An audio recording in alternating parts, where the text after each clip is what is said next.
नमस्कार विद्यार्थी मित्रांनो, तुमचं स्वागत आहे मुख्य परीक्षा combine group B and group C revision through paper analysis break the fear batch मध्ये. मित्रांनो, आपण कंबाईन गट क 2024 चा मुख्य परीक्षेचा पेपर क्रमांक 2 डिस्कस करत आहोत आणि त्यामधील आपले करंट अफेअरचे क्वेश्चन्स आणि मॅथ अँड रिजनिंगचे क्वेश्चन डिस्कस करून झालेले आहेत. त्या पुढील क्वेश्चन जे आहेत ते आज आपण आजच्या सेशन मध्ये डिस्कस करणार आहोत. तर मित्रांनो, तुम्हाला जी सूचना दिलेल्या होत्या त्या तुम्ही पाहताय का, ती एकदा तुम्हाला आठवण करून देतो की आपलं लेक्चर बघण्यापूर्वी काय करायचं, हा पेपर एकदा सॉल्व्ह करून पाहायचा आणि पेपर सॉल्व्ह केल्यानंतर किंवा ऍटलीस्ट पेपर सॉल्व्ह करणं झालं नसेल तर ऍटलीस्ट हा पूर्ण पेपर एकदा रीड करायचा आणि त्यानंतर काय करायचं, लेक्चर बघायचं. आणि लेक्चर बघत असताना काय करायचं, फक्त लेक्चर बघायचं, काय नोट डाऊन करायचा प्रयत्न करायचा नाही. आणि लेक्चर जेव्हा पूर्ण बघून होईल त्यावेळेस काय करायचं, परत लेक्चर स्टार्ट करायचं 2च्या किंवा 4च्या स्पीडनं, जेवढ्या स्पीडने करता येईल तेवढं करा. आणि नंतर मग ते सेकंड टाइम जेव्हा तुम्ही 2च्या 4च्या स्पीडनं बघतात तेव्हा मात्र तुम्ही नोट डाऊन करून घेऊ शकता. अशा प्रकारे तुम्ही हे आपली बॅच रन कर, आपली बॅच बघायची आहे. आणि मागची जे आपण डिस्कशन करून झालेलं आहे ते कुठे आता रूम मध्ये पेपर फेकून दिला, लायब्ररीमध्ये त्याचा डेस्कवर पडलेला आहे असं करू नका. तो पेपर सारखं पाहत राहा, कारण की त्यावेळेस आपण आता बघा, महाराष्ट्र लोकसेवा हक्क अधिनियम आपण 2015चा क्वेश्चन 2015 माहिती अधिकार कायदा 2005, आता ह्याबद्दल आपण डिस्कस केलं, स्टोरी पाहिली, पिक्चरची स्टोरी केली, तुम्हाला पिक्चर दाखवला, ट्रेलर दाखवला, बरोबर आहे ना, ट्रिक सांगितल्या.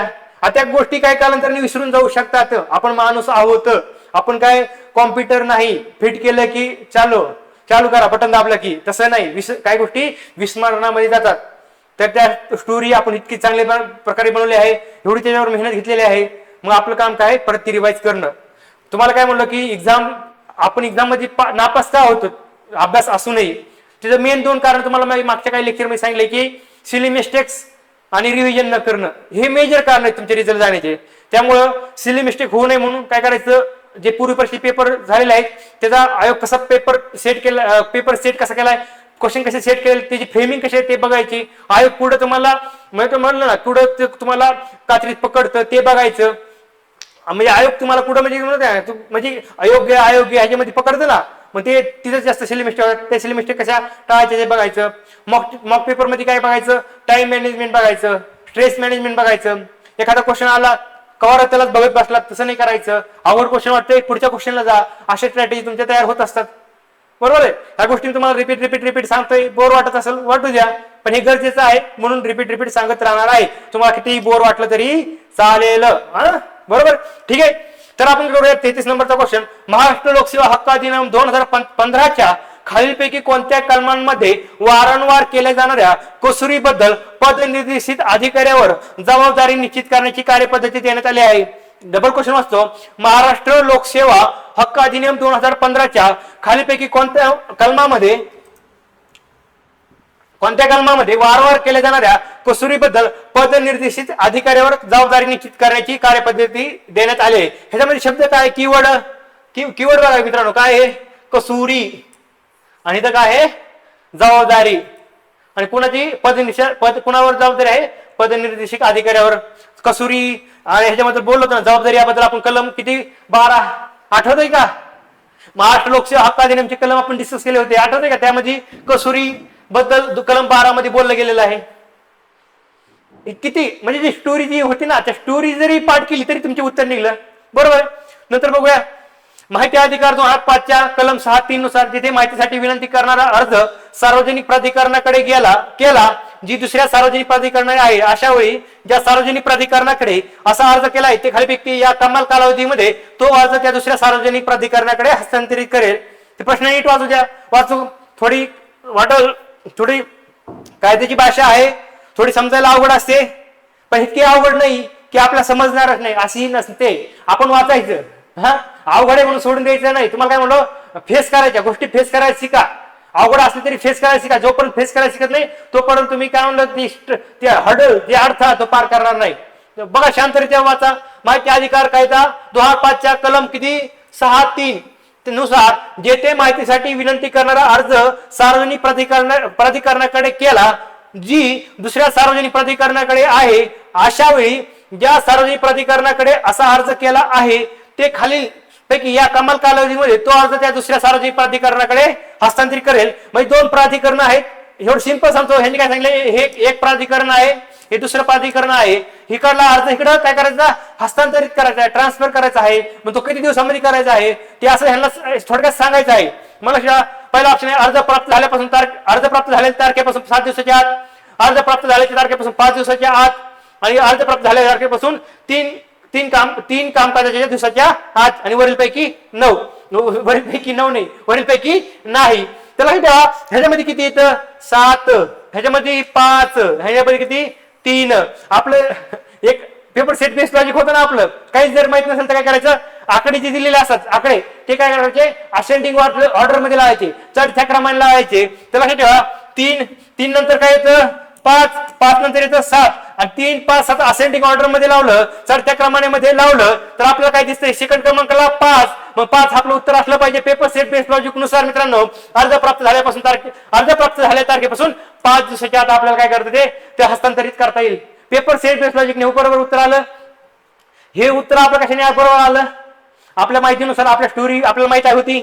आणि नंतर बघा हा पण आपला सिंपल साधा प्रश्न विचारलेला आहे. माहिती अधिकार अधिनियम 2005 मधील शिक्षेबद्दल कोणत्या कलमात स्पष्टीकरण दिले आहे. काय विचारले, माहिती अधिकार अधिनियम 2005 मधील शिक्षेबद्दल कोणत्या कलमात स्पष्टीकरण दिले आहे असं विचारलंय. आपल्याला माहिती शिक्षेबद्दल कोणत्या कलमात स्पष्टीकरण दिले, आपण तर म्हणा दंड किंवा शास्ती.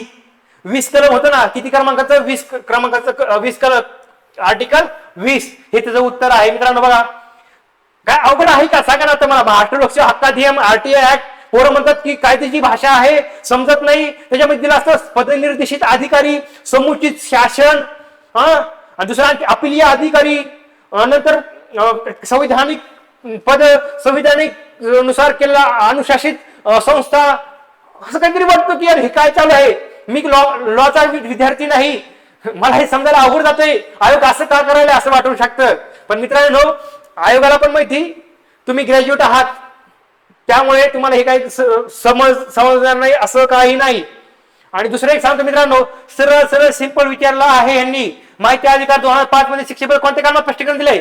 सरळ कलम तुम्हाला जे सांगितलं ना पहिले जेव्हा आपण आर्टिकलची स्टोऱ्या बघितल्या, त्या स्टोरी जरी लक्षात राहिल्या तरी तुम्हाला ह्याचं उत्तर निघतं. किती सिंपल आहे. आणि ह्याचं उत्तर तुम्हाला जर माहित नव्हतं, आपण हे पाहिलं पण नव्हतं, आपण पुढे पाहणार होते, हे पण सिंपल आहे. तुम्ही वाचण्यात जर आला असता तरी बरोबर असता. पण ठीक आहे माझ्या वाचनात नव्हता, पण मला पेपर सेट बेस्ड लॉजिक सुटला. 3 पैकी 3 मिळाले की नाही आपले, मिळाले ना. हे आहे मित्रांनो अवघड आहे, हे डोक्यातनं काढा पहिलं. कोणती गोष्ट अवघड नसते, ती डोक्यामध्ये आपण अवघड करून ठेवलेलं असते. काय मला आता काही मुलं भेटले मेल्स दिलेले, ते म्हणले सर आम्ही ना आरटीएस केला नाही, आरटीआय केला नाही, इन्फॉर्मेशन टेक्नॉलॉजी नाही केलं, रिमोट सेन्सिंग नाही केलं. ते आमचे 8-9 मार्क जे आहे किंवा 11 मार्कला येतं. म्हणजे आरटीएस हे 3 मार्कला आहे, हे 3 मार्कला 3 क्वेश्चनला आहेत. म्हणजे मार्क नाही 3 क्वेश्चन असतात आरटीएस आणि आरटीआय ला. आणि आपले रिमोट सेन्सिंगचे 4 प्लस आयटीचे 4 किती झाले 8 आणि 3 11 क्वेश्चन. आम्ही 11 क्वेश्चन पैकी आमचे काहीच बरोबर आले नाही.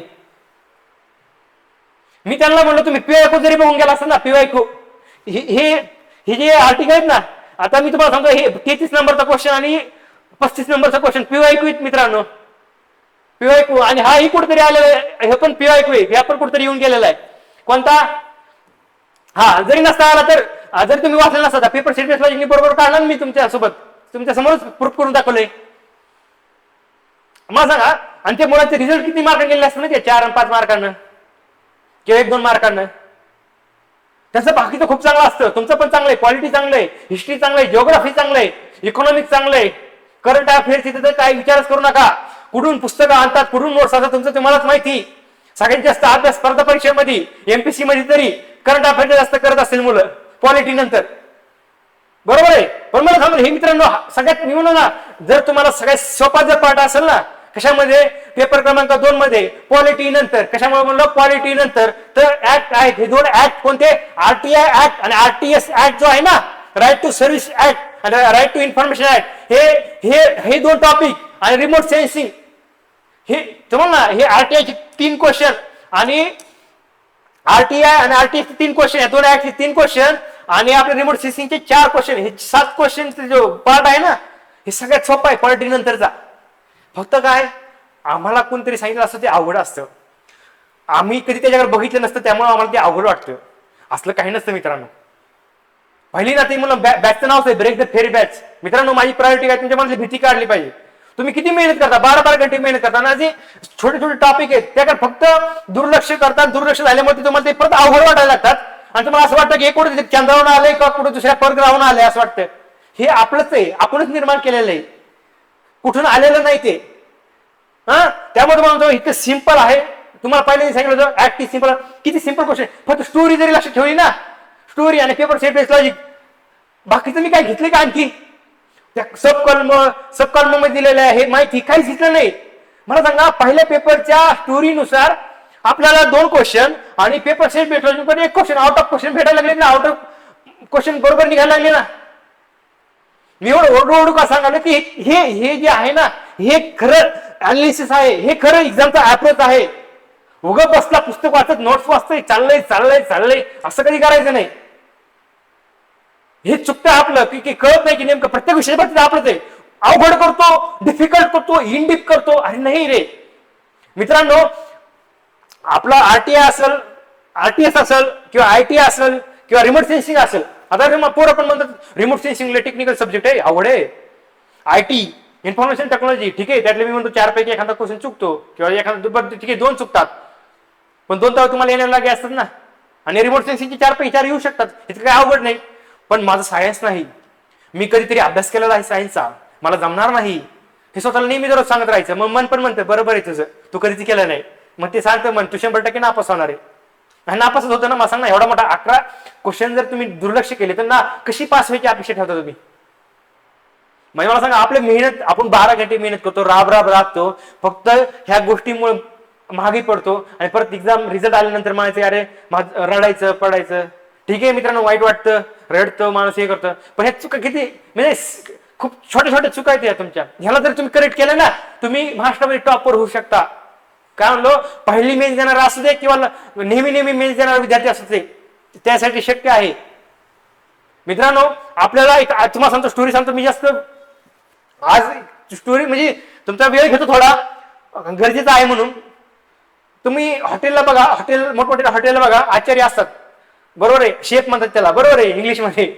आचार्य काय असतो, तो पिझ्झा पण बनवतो, सँडविच पण बनवतो, तो पनीर टिक्का मसाला पण बनवतो, पनीर लबाबदार पण बनवतो, ते पनीर मशरूम काय असेल ते, तो बिर्याणी बनवतो, व्हेज बिर्याणी बनवतो, नॉन व्हेज बिर्याणी बनवतो, तो पोहे बनवतो, तो शिरा बनवतो, त्याला सगळं येतं. आचारी म्हणजे काय असतो, एकदम ते म्हणत त्या स्वयंपाकामध्ये तो पीएचडी झालेला माणूस असतो. त्याला कळतं किती मीठ टाकायचे, किती तिखट टाकायचे, पाणी किती टाकायचे, किती वेळ ते गरम करायचं, त्याला किती वेळ गरम केल्यानंतर बाजूला ठेवायचं, थंड पदार्थ असेल तर तो कसा हे करायचा, कोणत्या पदार्थामध्ये कोणता पदार्थ टाकल्यानंतर त्याची चव बिघडती, चव किती बिघडती का चांगली होती हे त्याला माहित असतं. तो आचारी म्हणजे आचार्य, तो काही पण बनवा बेस्टच होतं त्या हातातनं. तो रॅन्डमली नुसतं त्याला गाणे तुम्ही बघा, आचार्य बघा, मोस्ट ऑफ द हॉटेलमध्ये गेला तुम्ही आचार्याच्या सोबत राहिला तर तुम्हाला लक्षात येईल ती गाणी लावतात बाजूला. दिवसभर काय किचन रूम मध्ये असतात, बिचाऱ्यांना कुठे जायला वेळ नसतो, आणि एकदम स्टील मध्ये अशी मीठ घेतात टाकतात, अशी काय घालतात मीठ काय चटणी घेतात टाकतात, वेगवेगळे पदार्थ टाकतात, मसाला टाकतात रॅन्डमली. तुम्हाला असं वाटेल की अरे काय किती इझी करते, आणि किती गर्दी असते हॉटेलला, पण पदार्थाची चव सहसा बदलत नाही. किंवा 99% चव बदलत नाही. त्याच्याकडे ते काय आलं असतं, काय म्हणलं त्याला, प्रोफिशियन्सी आलेले असते, नैपुण्य आलेलं असतं. आपल्याला आचार्य नाही बनायचे मित्रांनो, आपल्याला काय बनायचंय, आचार्य हाताखाली मोठमोठ्या हॉटेलला समजा असिस्टंट असतात. असिस्टंट म्हणजे थोडेफार पोरं कामाला असतात 1-2, जे की फक्त आचार्याला किंवा इतर मॅनेजरला मदत करायला असतात. तसं आचार्याच्या हाताखाली एक असिस्टंट असतो. अरे कसं, अरे जा रे मीठपुडा घेऊन ये, अरे तिखट घेऊन ये, अरे कढीपत्ता घेऊन ये, अरे मसाला घेऊन ये. म्हणजे आचारी नैपुण्य असतो, त्याला पदार्थ एकदम, त्याला कोणता पदार्थ बनवायला तो पदार्थ बनवतो. पण असिस्टंटला तो पदार्थ बनवता येत नाही. तो फक्त त्याला कळतं की आचार्य सांगितलंय की बाबा, आचार्याला महाराज म्हणतात, बरोबर आहे, हॉटेलला महाराजांनी सांगितलंय काय, मीठ घेऊन ये, आला घेऊन, चटणी घेऊन ये, आला घेऊन, खोबरं घेऊन ये, आला घेऊन, बरोबर आहे. अरे तिला पातेलं ठेवलंय ते घेऊन ये, मिक्सर घेऊन ये, हे मिक्सर मध्ये कुटून दे, मिक्सर मध्ये बारीक करून दे, लसूण घे, कांदा घे, बरोबर आहे. मी अक्षर करून दाखवतोय. स्टोरी लक्षात ठेवा, ही तुम्हाला शेवटपर्यंत लक्षात राहिले पाहिजे की आपण आचार्य व्हायचं का आचार्याचा असिस्टंट व्हायचे.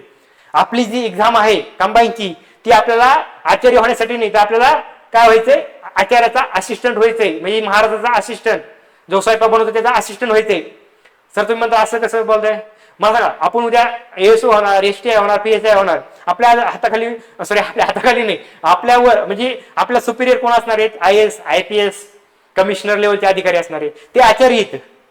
त्यांच्या हाताखाली काम करायचं आपलं. त्या आचार्याला माहिती काय करायचे, सिस्टम कशी चालवायची, कायदे कशी अंमलबजावणी करायची, योजना कशी अंमलबजावणी करायची, त्यांना माहिती. ते फक्त आपल्याला सांगतील हे असं कर, ते तसं कर, हा रिपोर्ट आण, तो कर, त्याच्यामध्ये हे टाक, ते टाक, माझ्यासोबत चल, हे आपल्याला जायचं, असं कर, तसं कर, म्हणजे असिस्टंट. मग तुम्हाला सांगायचे की बाबा, मग मी स्टोरीचे हे तात्पर्य असं सांगायचे की तुम्हाला काय म्हणायचं आहे, आचार्याचा असिस्टंट. आचार्याचा असिस्टंट म्हणजे आचार्य जे सांगाल ते तुम्हाला आणलं पाहिजे. मग कसं, मग तुम्हाला मीठ माहित पाहिजे असलं पाहिजे. मीठ कसं असतं, पांढरं असतं, खरट असतं, हे तुम्हाला माहित असलं पाहिजे. एवढं बेसिक इन्फॉर्मेशन. दुसरी तिखट लाल असतं, बरोबर आहे. आणि कसं असतं, जिभेला एकदम पोळतं, आग होती. हळद पिवळी असते, बरोबर आहे. हळदीमुळे काय येतं, पिवळा कलर येतो. दुसरं कढीपत्त्यामुळे चव येतील, मेथीमुळे चव येते, खोबऱ्यामुळं त्याला वेगळी चव येते, तूप टाकल्यानंतर वेगळी चव येते, बरोबर आहे. शेंगदाणे टाकल्यानंतर आणखी त्यातला पोह्यामध्ये शेंगदाणे टाकल्यानंतर पोहे आणखी खूप चांगले वाटतात.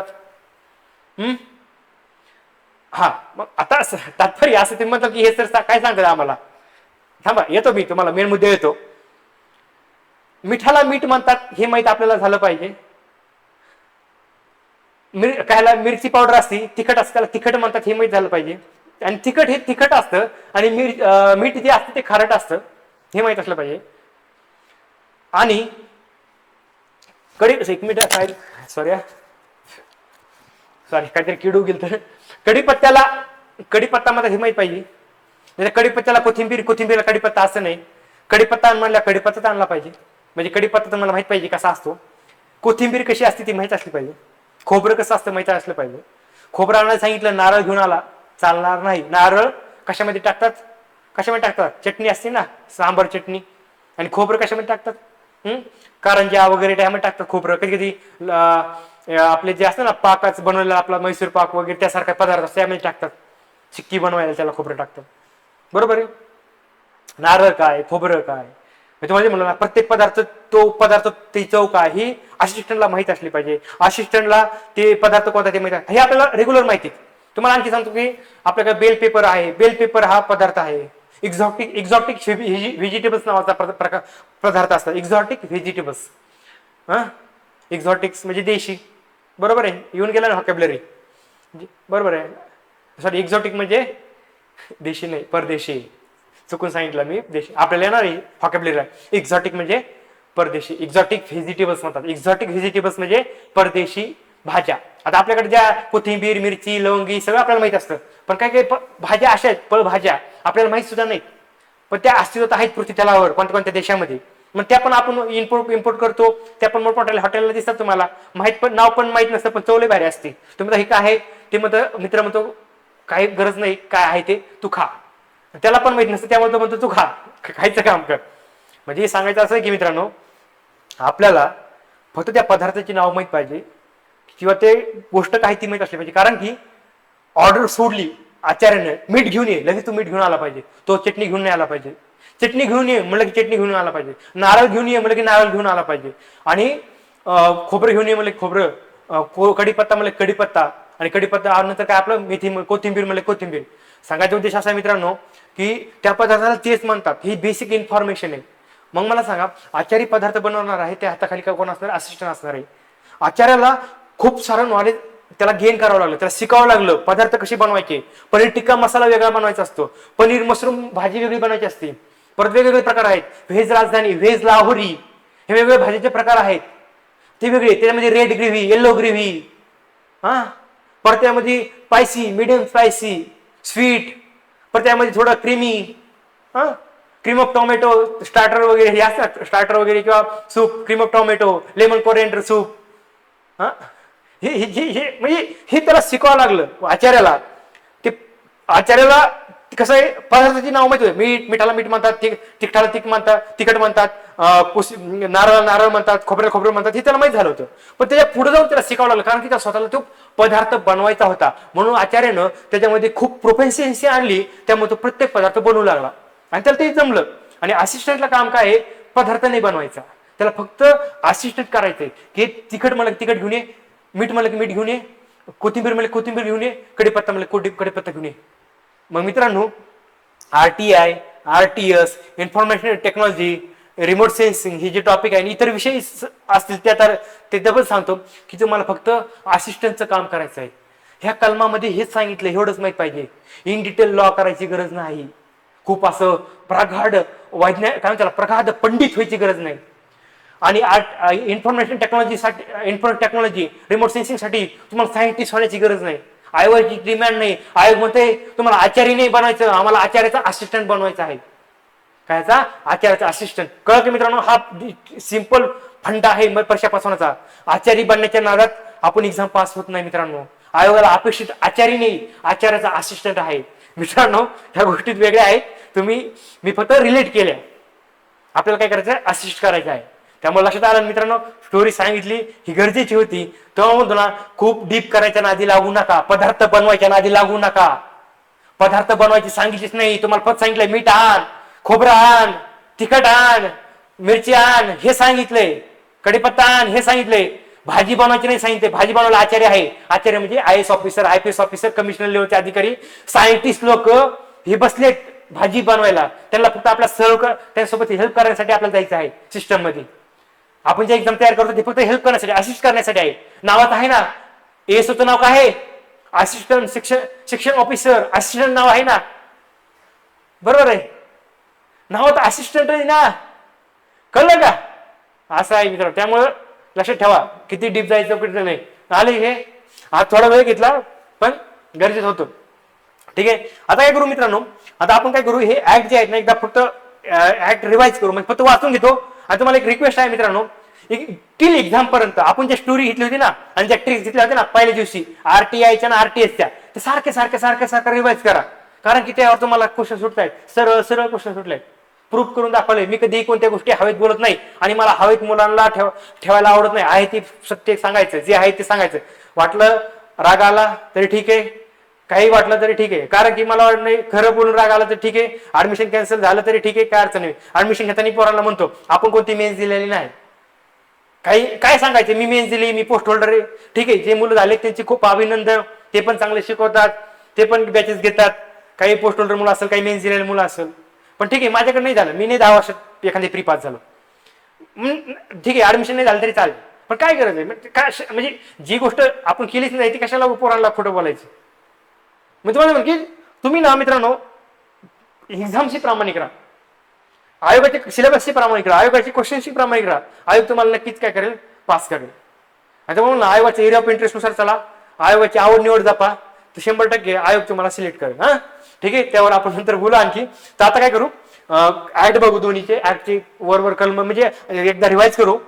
आणि दुसरं काय म्हणलं, थोडेफार कलम आज डिस्कस करू. ऍक्ट कसा आला, केव्हा आला, कधी आला, हे एक डिस्कस करू. ठीक आहे मित्रांनो, तर आज आपण चालू करूया.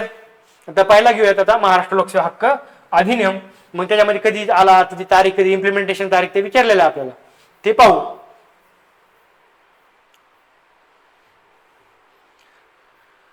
मित्रांनो हे 11 क्वेश्चन आहेत ना, RTI RTS चे 3 क्वेश्चन, ऍक्टचे 3 क्वेश्चन प्लस रिमोट सेन्सिंगचे 4 क्वेश्चन आणि IT चे इन्फॉर्मेशन टेक्नॉलॉजीचे 4 क्वेश्चन, म्हणजे जवळपास 11 क्वेश्चन आहेत. मी गॅरंटी देतो तुम्हाला, हे 11 पैकी तुमचे 11 पैकी 8 फक्त आपली बॅच जरी केली ना तरी निघू शकतात. म्हणजे बॅच मध्ये आपले क्वेश्चन पेपर अनालिसिस जरी बघितलं ना, 11 पैकी 8 मी तुम्हाला शुअर शॉट सांगते. ह्या 11 पैकी 8 ला कसं, मी जो कंटेंट घेतलाय त्यासोबत तुमचं पेपर सेट बेस लॉजिक असलं पाहिजे. Paper set base logic plus माझा कंटेंट हे जर केला तर तुमचे 11 पैकी 8 आरामात निघतील. पण याचा अर्थ असा नाही की तुम्ही फक्त आता माझी बॅचेस करा, मग तुम्ही निवांत, काही पोर कसं असं सांगितलं ना निवांत होतात, काही नाही. आता 11 पैकी 8 निघायला लागले, आता मला काही RTI वाचायची गरज नाही, RTS वाचायची गरज नाही, इन्फॉर्मेशन टेक्नॉलॉजी पुस्तक वाचायची गरज नाही, आणि आपलं काय रिमोट सेन्सिंग वाचायची गरज नाही, असं नाही करत. हा ऍटिट्यूड चुकीचा आहे. मी देतोय तुम्हाला, पण काय रिलॅक्स नाही व्हायचं. तुम्ही काय करा, हे आरटीएस आता महेश गार्गी सरांचं पुस्तक म्हणलं तुम्हाला फ्युचर पब्लिकेशनचं, खूप चांगलं आहे, एकदा रीड करा चांगलं. कसं होतं, तुम्ही रीड केलं, मी जर शिकवलं, आणखी परफेक्ट होऊन जाईल. 11 पैकी 8 जी भेटणार आहेत ना, ते 11 पैकी 11 भेटून जातील. काय म्हणलं, आणि IT आणि काय इन्फॉर्मेशन टेक्नॉलॉजी आणि रिमोट सेन्सिंग भस्के सरांचं पुस्तक चांगलं आहे. आणखी कोणाचं असेल त्यांचं घ्या, किंवा युट्यूबला कोणाचं लेक्चर असेल ते परचेस करा, ते बघा, आणि हे सोबत करा. झालं की मग 11 पैकी 8 नाही, 11 पैकी 11 येतीलच ना. मी म्हणतो 11 पैकी 8 येणार, म्हणून आता रिलॅक्स राहू नका. करायचं, करत राहायचं, रिलॅक्स राहायचं नाही. कधी पण ऍटिट्यूड जास्तीत जास्त मिळवायचा प्रयत्न करायचा वर्स्ट कंडिशनला. तर आता बघूया की महाराष्ट्र लोकसेवा हक्क अधिनियम. तर महाराष्ट्र लोकसेवा हक्क अधिनियम कधीचा आहे मित्रांनो, 2015चा आहे. मग कलम 1 काय, मी स्टोरी बिरी आता रिपीट करत नाही, ती स्टोरी तुम्हाला सांगितली टिल एक्झाम्पल, ती स्टोरी पहिल्या दिवशी सांगितलेली. ऍक्ट आपण एक्सप्लेन पहिल्यांदा ऍक्ट घेतले ना, हे सगळे 30 कलम पाहिले होते ना, ती स्टोरी, पिक्चरची story, welfare of nation, hero, 2 hero like assistant hero, ती सारखे बघत राहायचे. आणि त्या बाकीच्या ट्रिक्स आहेत त्या मग सांगितलं होत्या, ते ट्रिक्स बघायचे. आणि महाराष्ट्र लोकसेवा हक्क अधिनियम आणि RTI माहिती अधिकार अधिनियम ह्याच्यामध्ये कन्फ्युज करायचं नाही, ते सॉर्ट आउट करून त्या स्टोऱ्या वेगवेगळ्या लक्षात ठेवायचं. सारखं पाहिल्यानंतर तुम्हाला ते पाठ होऊन जाईल. तर आज आपण फक्त वाचून घेऊ. महाराष्ट्र लोकसेवा हक्क अधिनियम 2015 कलम 1 काय असतं, संक्षिप्त नाव, व्याप्ती, प्रारंभ व प्रयुक्ती. कलम 2 सांगतं व्याख्या. कलम 3 सांगतं लोकसेवा पदनिर्देशित अधिकारी, अपील अधिकारी आणि नियत कालमर्यादा अधिसूचित करणे. कलम 4 सांगतं नियत कालमर्यादेत लोकसेवा प्राप्त करण्याचा हक्क. कलम 5 सांगतं नियत कालमर्यादेत लोकसेवा पुरवणे.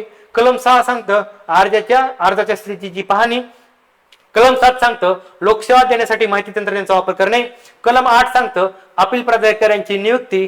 कलम 9 सांगतं अपील. आणि कलम 10 सांगतं शास्ती. आणि कलम 11 सांगतं वसुली. आणि कलम 12 सांगतं कसूरी आणि जबाबदारी. आला का आजचा क्वेश्चन महाराष्ट्र लोकसेवा हक्क अधिनियमचा, आर्टिकल 12. आता लेक्चर स्टार्टला पहिला 2 शब्द होते ना कीवर्ड, कसूरी आणि जबाबदारी. सिंपल आहे ना, पण स्टोरी तरी लक्षात राहिलं तर तुमचे क्वेश्चन 2 क्वेश्चन बरोबर येतात. आणि पेपर सेट बेस नुसार 1 आउट ऑफ क्वेश्चन निघले का नाही. हे असं असतं, इतके सिंपल आहे मित्रांनो. कलम 11 शास्तीची वसुलीची कार्यपद्धती. कलम 12 वारंवार केले जाणाऱ्या कसुरीबद्दल पदनिर्देशित अधिकाऱ्यावर जबाबदारी निश्चित करण्यासाठी कार्यपद्धती. कलम 13 महाराष्ट्र राज्य सेवा हक्क आयोग गठीत करणे. कलम 14 पदावधी व सेवेच्या शर्ती. कलम 15 मुख्य आयुक्तास किंवा आयुक्तांना पदावरून दूर करणे. कलम 16 आयोगाचे अधिकार व कार्य. मग आयोगाचे अधिकार व कार्य मागचे पेपर डिस्कस केले, गट ब 2024चा मुख्य परीक्षेचा पेपर क्रमांक 2 सरळ विचारला होता. कलम 17 आयोगाच्या शिफारशीवर शासनाने केलेली कारवाई. कलम 18 आयोगाकडे अपील करणे. कलम 19 वार्षिक अहवाल. आणि कलम 20 काय आहे, नियत कालमर्यादेत लोकसेवा देण्याची संस्कृती विकसित करणे. नंतर 21 काय आहे, निधीचे नियत वाटप आहे. कलम 22 काय, शिस्तविषयक नियमांना तरतुदीपूर्वक असणे आहे. कलम 23 काय, खोटी किंवा चुकीची माहिती इत्यादी देणाऱ्या पात्र व्यक्ती विरोधाची कारवाई आहे. कलम 24 काय, निर्देश देण्याचा शासनाचा अधिकार आहे. कलम 25 काय, सद्भावनेने केलेल्या कृती संरक्षण आहे. कलम 26 काय, अधिकारते स्रोत बार ऑफ ज्युरिडिक्शन आहे. कलम 27 काय, अधिनियम अन्य कायद्यावर अधिभावी ठरणे आहे. कलम 28 आहे नियम करण्याचा अधिकार. कलम 29 आहे अडचणी दूर करण्याचा अधिकार. आणि कलम 30 काय, 2015चा महाराष्ट्र अध्यादेश क्रमांक 5 याचे निरसन व व्यावृत्ती, repeal of Maharashtra order 5 of 2015 and savings असा आहे. अशा प्रकारे एक कलम 30 फक्त आपण पाहिले, जी स्टोरी सांगितली होती ना ती स्टोरी रिपीट बघा, म्हणजे कलम तुमचे पाठ होऊन जातील. दोन्ही ज्या स्टोरी आणि ज्या लॉजिक्स जे तुम्हाला सांगितलं होतं, ट्रिक सांगितलं होत्या, ते दोन्ही ऍप तुम्ही सारखे पहा, त्या आधारे तुम्हाला 100% क्वेश्चन सुटतात. हे आजच प्रूव्ह करून दाखवलेलं आहे तुम्हाला.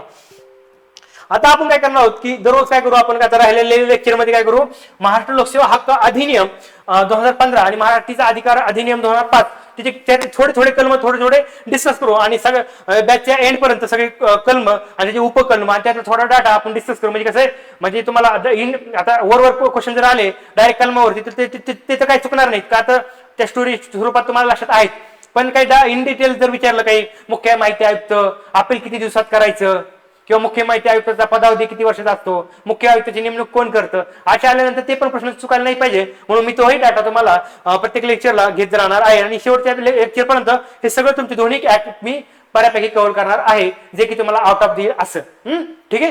तर लक्षात ठेवा, महाराष्ट्र लोकसेवा हक्क अधिनियम तर लक्षात ठेवा महाराष्ट्र लोकसेवा हक्क अधिनियम 2015 कलम 1 मध्ये काय आहे लक्षात ठेवा कलम 1 आहे कलम 1 आहे कलम 1 च उपकलम 1 कलम 1 च उपकलम 2 कलम 1 च उपकलम 3 कलम 1 च उपकलम 4 आपल्याला लक्षात ठेवायचे उपकलम पण लक्षात ठेवा कारण की जरी नाही लक्षात राहिले तर ठीक आहे पण ऍटलीस्ट जे महत्त्वाचे आहेत ते तरी लक्षात ठेवा कारण की उपकलमावरही एखादा दुसरा क्वेश्चन येऊ शकतो काही एक्झामला आलेला आहे पण ते प्रत्येक उपकलम न विचारलं महत्त्वाचे जे उपकलम आहे त्यावर विचारलं आहे मी वेळोवेळी सांगेल की कोणतं उपकलम तुम्ही लक्षात ठेवलंच पाहिजे तर ठीक आहे मित्रांनो काय कलम 1 संक्षिप्त नाव व्याप्ती प्रारंभ प्रयुक्ती हे आपलं कलम 1 चं पूर्ण आपल्याला बघता येईल डिटेल्स मग कलम 1 चं उपकलम काय सांगतं संक्षिप्त नाव मग संक्षिप्त नाव काय आहे कायद्याचं आपल्या महाराष्ट्र लोकसेवा हक्क अधिनियम 2015 कलम 1 चं उपकलम 2 काय सांगतं व्याप्ती म्हणजे हा कायदा म्हणजे कुठे लागू असेल भारतामध्ये लागू असेल महाराष्ट्रामध्ये लागू असेल का जगभरात लागू असेल हा आपला कायदा जगभरात नाही आपल्यासाठी बनवलेला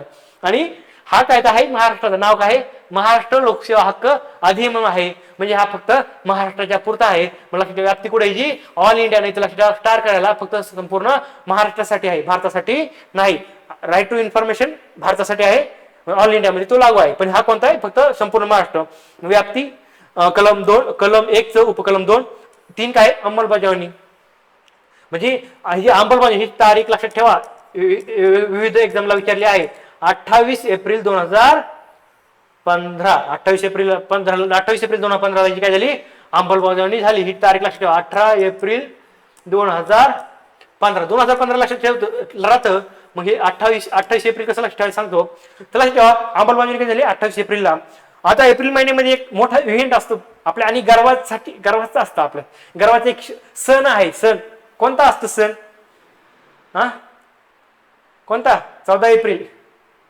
डॉक्टर बाबासाहेब आंबेडकर यांची जयंती 14 एप्रिल गर्वाचा क्षण आहे ना आपल्यासाठी अभिमानाचा क्षण आहे आपल्यासाठी भारतवर्षासाठी हा सण आहे हा अखंड भारतासाठी हा सण असतो किती उत्साहाचं वातावरण असतं बघा डॉक्टर बाबासाहेब आंबेडकरांची गाणी आहे का एकदम कसं अंगात एकदम वारा घुसते ना आणि किती एकदम एनर्जी येते किती आदर्श आहे की विचार करा आपल्याला फक्त एक एक्झाम पास व्हायची त्याचं आपल्याला जास्त टेन्शन होईल का नाही अरे एवढं मोठं संविधान निर्माण करण्यामध्ये ज्यांचा वाटा होता ते आपले बाबासाहेब मग सांगा ना मला मित्रांनो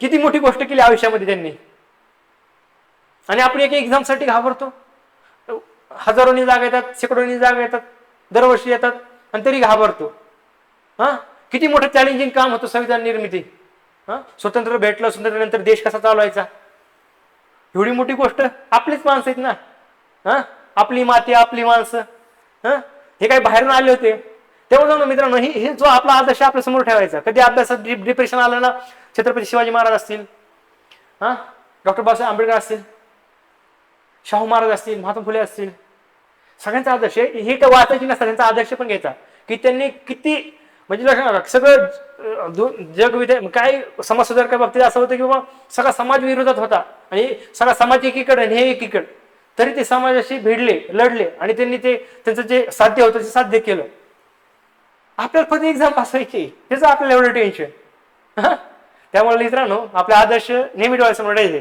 की बाबा आपल्याला काही संविधान लिहायचं नाही आपल्याला काही मोठी सुधारणा करायची नाही आपल्या साधी एक एक्झाम पास व्हायची ना त्यामुळे एवढं काय टेन्शन घ्यायचं रिलॅक्स राहायचं हा ठीक आहे अंमलबजावणी 28 एप्रिल 2015 तर लक्षात ठेवा एप्रिल मध्ये काय लक्षात ठेवा आपले आदरणीय डॉक्टर बाबासाहेब आंबेडकर यांचे काय आपल्याला सांगला जयंती असते 14 एप्रिलला मग एप्रिल महिना आहे लक्षात ठेवा महाराष्ट्राची लोकसेवा मला सांगा संविधान काय करतं संविधान दिलंय म्हणजे एक प्रकारची सेवा केली देशाची बरोबर आहे संविधान दिलं म्हणजे एवढं मौल्यवान जे म्हणजे ना आपलं रत्न आहे ते बरोबर आहे मग आपल्यासाठी सेवा ते झाले ना कशा सेवा झाली मग सेवा लोकसेवा लोकांची सेवा केली समाज सुधारकांनी लोकांची सेवा केली मग तसं लक्ष ठेवा डॉक्टर बाबासाहेब आंबेडकर लोकसेवा मग लोकसेवा कधी एप्रिलमध्ये असली पाहिजे मग आमच्या बाबासाहेबांचा जयंती आमच्या बाबासाहेब जयंती किती 14 एप्रिल आहे मग 14 एप्रिलच्या गुणिले 2 करायचं 14 28 एप्रिल 2015 सिंपल आहे मित्रांनो एवढं सिंपल आहे आणि कशाद्वारे अध्यादेशाद्वारे काय ऑर्डिनन्स निघाला होता हे काय झालं हे स्टार करा अध्यादेशाद्वारे काय झालं ह्याचा अंमलबजावणी झाली होती 28 एप्रिल 2015 कार्यकक्षा कुठे कार्यकक्ष काय तर लोकसेवा देणारे सार्वजनिक प्राधिकरण. हे काय कार्यकक्ष आहे लोकसेवा म्हणजे आपले जे सर्व्हिस आहे आपल्याला जे लागतं ना, आपला उत्पन्नाचा दाखला लागतो, आपल्याला दररोजचं काही काही शाळेत दाखला लागतो, वेगवेगळे प्रकारचे डॉक्युमेंट्स लागतात आपल्या दैनंदिन जीवनामध्ये. ते गव्हर्नमेंटचे अधिकारी आपल्याला देतात, मग ते काय करतात आपली सेवा करतात, म्हणजे ते लोकसेवा करतात. आणि ते अधिकारी काय असतात एक प्रकारचे लोकसेवक असतात. म्हणजे त्याची कार्यकक्ष काय लोकसेवा देणारे सार्वजनिक प्राधिकरण आहे महाराष्ट्र लोकसेवा हक्क अधिनियम 2015. लक्षात कलम 1 काय सांगतं संक्षिप्त नाव व्याप्ती प्रारंभ आणि प्रयुक्ती. मग पहिल्यामध्ये काय संक्षिप्त नाव आहे काय काय म्हणतो मला संक्षिप्त नाव आहे. संक्षिप्त नाव मध्ये काय आहे पहिलं उपकलम 1 उपकलम 2 उपकलम 3 उपकलम 4. उपकलम 1 मध्ये संक्षिप्त नाव आहे, उपकलम 2 मध्ये व्याप्ती आहे, कलम 3 मध्ये उपकलम 3 मध्ये अंमलबजावणी आहे आणि उपकलम 4 मध्ये कार्यकक्ष आहे. मग लक्षात ठेवा कसं ठेवायचं संक्षिप्त नाव आहे, नावाचं नाव लक्षात ठेवा संक्षिप्त नावाचं नाव. नंतर काय आहे व्याप्तीचं व्या लक्षात ठेवा, नावचं नाव अध्याक्षर ना घ्या, व्याचं व्या घ्या. बरोबर आहे. आता नाव्या काव्या नावाची मुलगी असती काव्या तशी आपली नाव्या आहे. कोणती नाव्या पुढं काय आहे नाव्या आपण म्हणतो ना अक्का आजी, तशी नाव्या अक्का आहे. नाव्या ही जी मुलगी आहे तिला आपण काय म्हणायचं अक्का म्हणायचं. अक्का नाव्या अक्का मला ना फार नाव संक्षिप्त नाव, व्या फार व्याप्ती, अ फार अंमलबजावणी, का फार कार्यकक्षा. उपकलम 5 राहतील पहिले 1 2 3 4 नाव्या अक्का नाव संक्षिप्त नाव आलं, व्याप्ती व्याचं व्याप्ती, अच काय अंमलबजावणी, काच कार्यकक्षा. असं लक्षात ठेवू शकता. इतकं सिंपल आहे मित्रांनो. आणि स्टार पॉईंट हा आहे की 28 एप्रिल 2015 ची अंमलबजावणी झाली आणि कशाद्वारे झाली अध्यादेशाद्वारे ऑर्डिनन्स निघाला होता. नंतर माहिती आपल्याला महाराष्ट्र लोकसेवा हक्क अधिनियम 2015 कशासाठी होता पारदर्शक गतिमान व कालबद्ध सेवा मिळवण्याचा अधिकार प्राप्त. काय पारदर्शक सगळ्यात कीवर्ड काय पारदर्शक गतिमान व कालबद्ध. काल म्हणजे सेवा द्यायच्यात पण ते कशा विदिन टाइम लिमिट मध्ये. मला 1 महिन्यामध्ये ते भेटलं पाहिजे डॉक्युमेंट, मला एक्झाम जवळ आलेले, मला उत्पन्नाचा दाखला पाहिजे, मला नॉन क्रिमिनल पाहिजे, मला 1 महिन्यामध्ये पाहिजे. टाइम लिमिट आहे ती कालबद्ध आहे. पारदर्शक गतिमान कालबद्ध नाही. ते अधिकारी मला 2 महिन्यांनी देतो या मला 2 महिने काय उपयोग आहे का? माझा फॉर्म भरायची तयारी केल्यानंतर मग त्या डॉक्युमेंटचा काहीच फायदा नाही ना. म्हणजे काय कालबद्ध हे कीवर्ड लक्षात ठेवा. पारदर्शक गतिमान कालबद्ध सेवा मिळवण्याचा अधिकार प्राप्त. ह्याच्यामुळं कायमुळं ह्या अधिनियमामुळं अंमलबजावणी काय लक्षात ठेवा. ही जी अंमलबजावणी करण्यासाठी काय असणार आहे एखादी संस्था असणार आहे. ती संस्थेची एखादा अधिनियम आला कोणता अधिनियम आलाय महाराष्ट्र लोकसेवा हक्क अधिनियम, तो काय करणार आहे लोकांच्या सेवेची जी काय सेवेची परिपूर्ती करणार आहे. मग त्यासाठी काय असणार आहे त्या अधिनियमाची अंमलबजावणी करण्यासाठी अधिकारी असल्या पाहिजे, एक संस्था असली पाहिजे. मग ती संस्था कोणती आहे लक्षात महाराष्ट्र लोकसेवा हक्क आयोग. ही काय अंमलबजावणी करणारी संस्था आहे. मग महाराष्ट्र लोकसेवा हक्क आयोगामध्ये काय असणार मुख्य आयुक्त असणार, त्याला असिस्ट करणारे दुसरे आयुक्त असणार. ते कसे असणारे काय असणार आपण पुढे डिस्कस करू. नंतर आहे अध्यादेशाला 28 एप्रिल 2015 राज्यपालाची सही झाली 19 ऑगस्ट 2015 आणि राजपत्र प्रसिद्ध झाला 21 ऑगस्ट 2015. हे 28 एप्रिल 2015 तुमचा आता विसरणार नाही. फक्त लक्षात ठेवा राज्यपालाची सही झाली 19 ऑगस्टला आणि 2 दिवसानं म्हणजे 19 ऑगस्ट 2015 झालं ते आणि 2 दिवसानं लगेच राजपत्रात प्रसिद्ध झालं. 19 + 2 काय झालं 21. 19 ऑगस्ट आणि 21 ऑगस्टला राज्यपालांनी सही केली आणि 21 ऑगस्टला राजपत्रात प्रसिद्ध झाले. ह्या तारखा लक्षात ठेवा. आयोगाने विचारलं जाऊ शकतं. आणि त्यावेळेस मुख्यमंत्री कोण होते जेव्हा आपला महाराष्ट्र लोकसेवा हक्क अधिनियम 2015 आला तेव्हा मुख्यमंत्री कोण होते असा प्रश्न विचारला जाऊ शकतो. सहसा सिंपल क्वेश्चन आहे. आपले आदरणीय मुख्यमंत्री देवेंद्र फडणवीस साहेब त्यावेळेस काय होते मुख्यमंत्री होते. मग आपला असा प्रश्न विचारला आयोग ठीक आहे आम्हाला माहित झालं तुमचा आयोग कायदा आला अधिनियम आला त्यासाठी संस्था आली त्यातले अधिकारी आले मुख्यमंत्री माहित झाले. मग पहिले मुख्य आयुक्त कोण होते महाराष्ट्र काय कोणता आयोग आपण म्हणलं महाराष्ट्र लोकसेवा हक्क आयोग होत. त्याचे मुख्य आयुक्त असणारे ना ते पहिले मुख्य आयुक्त कोण होते तर लक्षात ठेवा मित्रांनो श्री स्वाधीन क्षेत्रीय सर जे की महाराष्ट्राचे मुख्य सचिव होते त्यावेळेचे आणि तेच काय होते पहिले मुख्य आयुक्त होते महाराष्ट्र लोकसेवा हक्क आयोगाचे कोण श्री स्वाधीन क्षेत्रीय. लक्षात ठेवा खूप चांगला खूप चांगले अधिकारी होते, यांचा खूप चांगला कार्यकाळ त्यांनी निभावला आहे. स्वाधीन क्षत्रिय सर. मग आता ठीक आहे, आम्हाला माहित झालं स्वाधीन क्षत्रिय सर काय होते, महाराष्ट्र लोकसेवा हक्क आयोगाचे पहिले मुख्य आयुक्त होते. मग आताची कोण आहे सांगा, तर आताचे लक्षात ठेवा कोण आहे, मनुकुमार श्रीवास्तव. कोण? मनुकुमार श्रीवास्तव. नोट डाऊन करून टाका मित्रांनो, स्टार पॉइंट आहे ते. आणि आयोग विचारल की महाराष्ट्र लोकसेवा हक्क अधिनियम अंमलबजावणी करता असताना लोकांना सुविधा खूप चांगल्या प्रकारे देताना त्यांच्यासाठी आपण काही ऍप तयार केलेला आहे का, काही पोर्टल तयार केलेलं आहे का, तर केलंय. कोणतं केलंय मग आयोग विचारू शकतं. मोबाईल ऍप आहे आरटीएस महाराष्ट्र. लक्षात ठेवा कोणतं, आरटीएस महाराष्ट्र हे ऍप आहे.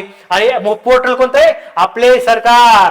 बघा महासेतू वगैरे तुमच्या गावात असतं ना आपले सरकार नावाचं, तुम्ही गव्हर्नमेंटच्या कोणत्या वेबसाईटवर गेला की काय दिसतं, आपले सरकार, त्याचा लोगो वगैरे दिसतं. मोबाईल ऍप कोणतं आहे, आरटीएस महाराष्ट्र. आणि पोर्टल कोणतं आहे, आपले सरकार. अशा प्रकारे आपण काय पाहिलं, कलम 1 पाहिलं, कलम 1 चे उपकलम पाहिले, 1, 2, 3, 4. नंतर थोडक्यात माहिती पाहिली, नेमका अधिनियम कधी आला, राज्यपालांनी सही कधी गेली, राजप्रताप कधी प्रसिद्ध झाला, त्यावेळेचे मुख्यमंत्री कोण होते, त्यावेळेचे पहिले मुख्य आयुक्त कोण होते, आता जे कोण आहेत, ऍप कोणता आहे आणि पोर्टल कोणतं आहे ते आता डिस्कस केलं. आता एक 1 बाय 1 आता काय करू, पुढचे कलम बघू. कलम 2 मध्ये काय आपण पाहिलं होतं, व्याख्या पाहिलं होतं. काय व्याख्या, तर लक्षात ठेवा कलम 2 मध्ये काय पाहिजे आहे, व्याख्या बघायची आहे. तर लक्षात ठेवा कलम 2 चे काय लक्षात ठेवा, उपकलम ए आहे, उपकलम बी आहे, उपकलम C, D, E, F, G, H, I, J, K, L, M, N, O, P असे काय तर पी पर्यंत काय ए टू पी पर्यंत जे काय उपकलम आहेत, ए टू पी म्हणजे लक्षात ठेवा कसे उपकलम दोन आर्टिकल 2 बघतो आपण. आर्टिकल 2 मध्ये काय व्याख्या आहे, एवढं लक्षात ठेवा मित्रांनो. आणि काय उपकलम किती, A to P, A to P, A P लक्षात ठेवा, A to P. A P चं काय म्हणतात, असं कसं शब्द होईल, आप मुझे ध्यान में रखो, हे बोलतोय ऍक्ट म्हणतोय, उपकरण म्हणतोय आप मुझे ध्यान में रखो क्योंकि मैं एग्जाम में आने वाला हूं. आलेच विचारलेत काही जण, ते खरं बोलतोय, एक दोन आलेले त्याचे उपकरण विविध एक्झामला. मग ए टू पी आहे, थेट लक्षात ठेवा. आप A to P, A to R, A to Z असलं काही नाही, ए टू पी आहे. आप लक्षात ठेवा म्हणजे तुमचं कन्फ्युज होणार नाही. आप मुझे याद रखो, ए पी. मग हे काय लक्षात ठेवा, आपण एक 1 बाय 1 पाहू.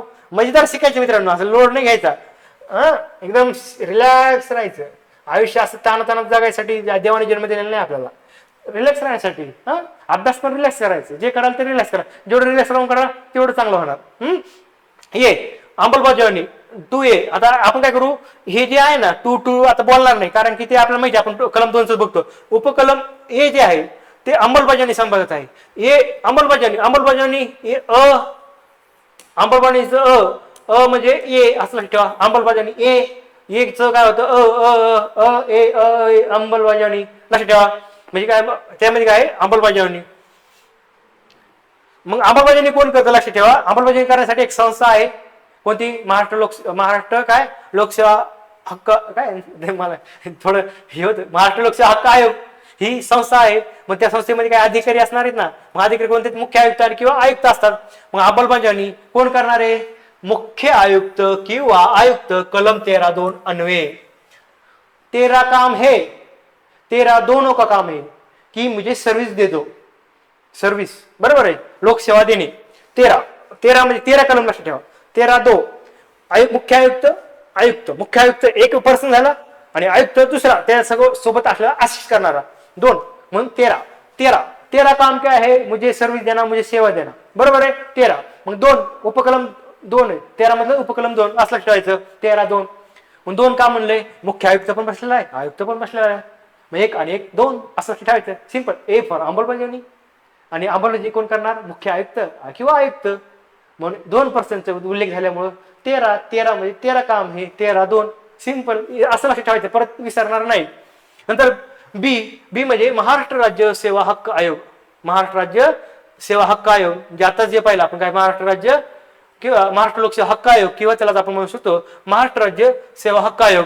ते काय आहे, कलम 13(1) अन्वय आहे. काय 13(1) आयोग एकच आहे ना, आयोग एकच आहे. 13 आयोगाचं काम काय, 13 काम काय आहे, सर्व्हिस देणार. एकच आयोग आहे म्हणून 13 उपकलम 1. आणि आयुक्त मुख्य आयुक्त आल्यानंतर उपकलम 2 13(2). अंमलबजावणी करणारे कोण, 2 अधिकारी म्हणून 13(2). आयोग एक आहे तर लक्षात ठेवा, तो काय मग एकच 13(1) नुसार म्हणजे काय करायचं, महाराष्ट्र राज्य सेवा हक्क आयोगाची काय करायची आपल्याला निर्मिती करायची.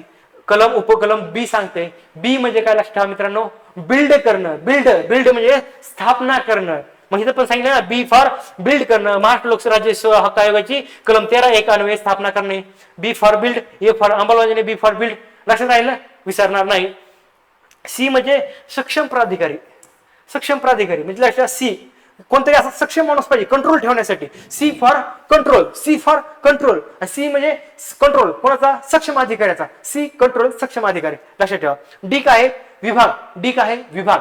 उपकलम डी काय, विभाग. D for department. D for department. D for उपकलम डी. D for department. आणि लगेच पुढे काय करायचं, डीचा परत डिजिग्नेशन करायचं. डिजिग्नेशन. डी डी डी दोन डी घेते. डी नंतर डी डिपार्टमेंट आणि पुढचा परत डिजिग्नेशन. डिजिग्नेशन म्हणजे पद निर्देशित अधिकारी. ईला काय येतो, डिजिग्नेटेड ऑफिसर. डिजिग्नेटेड. लक्षात ठेवा. A B C D E. D for department आला 2D. D for department. E designated. D E आला पुढं. डी होता डिपार्टमेंट. ई आला म्हणून डिजिग्नेटेड ऑफिसर. डी ई लगातार लक्षात ठेवा. D department 2D. Designated E आला. डिजिग्नेटेड ऑफिसर म्हणजे पदनिर्देशित अधिकारी. कायसाठी, लोकसेवा देण्यासाठी म्हणजे 2E आला. आणि नंतर आहे 2F विभागीय आयुक्त. Divisional commissioner. तो आला 2F. एफ एफ एफ आहे ना, एफ म्हणजे फाईन. फाईन म्हणजे छान. तुम्ही डेप्युटी कलेक्टर झाला. डेप्युटी कलेक्टर झाल्यानंतर तुम्हाला काय वाटतं, तुम्ही कलेक्टर व्हा. आणि कलेक्टर झाल्यानंतर तुम्हाला काय वाटतं, विभागीय आयुक्त व्हा. आणि रिटायर व्हा मस्तपैकी. काय म्हणतात, रिटायर झाल्यानंतर निवांत आयुष्य जगा. आणि एक अभिमान असावा की मी विभागीय आयुक्त होतो. आणि मला ती विभागीय आयुक्त ही फिलिंग कशी किती भारी वाटते, फाईन वाटते. आता युपीसी सोडून द्या, आता राज्य सेवेत आपल्याला सगळं सर्वोच्च पद कोणतं भरलं जातं, समजा डेप्युटी कलेक्टर. डेप्युटी कलेक्टरचं प्रमोशन काय होणार, काय होणार, कलेक्टर. कलेक्टरचं काय होतं शकतो, विभागीय आयुक्त. मग विभागीय आयुक्त झालंय, मग मला भारी वाटलं. आता काही नाही, आता रिटायर होऊ शकतो. मला काय फिलिंग चांगली आली. फिलिंग चांगली आली म्हणजे फाईन. फाईन फाईन ही फाईन म्हणजे चांगलं वाटण्याची फिलिंग केव्हा आली, जेव्हा मी विभागीय आयुक्त झाला. F F for fine. Fine fine विभागीय आयुक्त असं लक्षात ठेवा.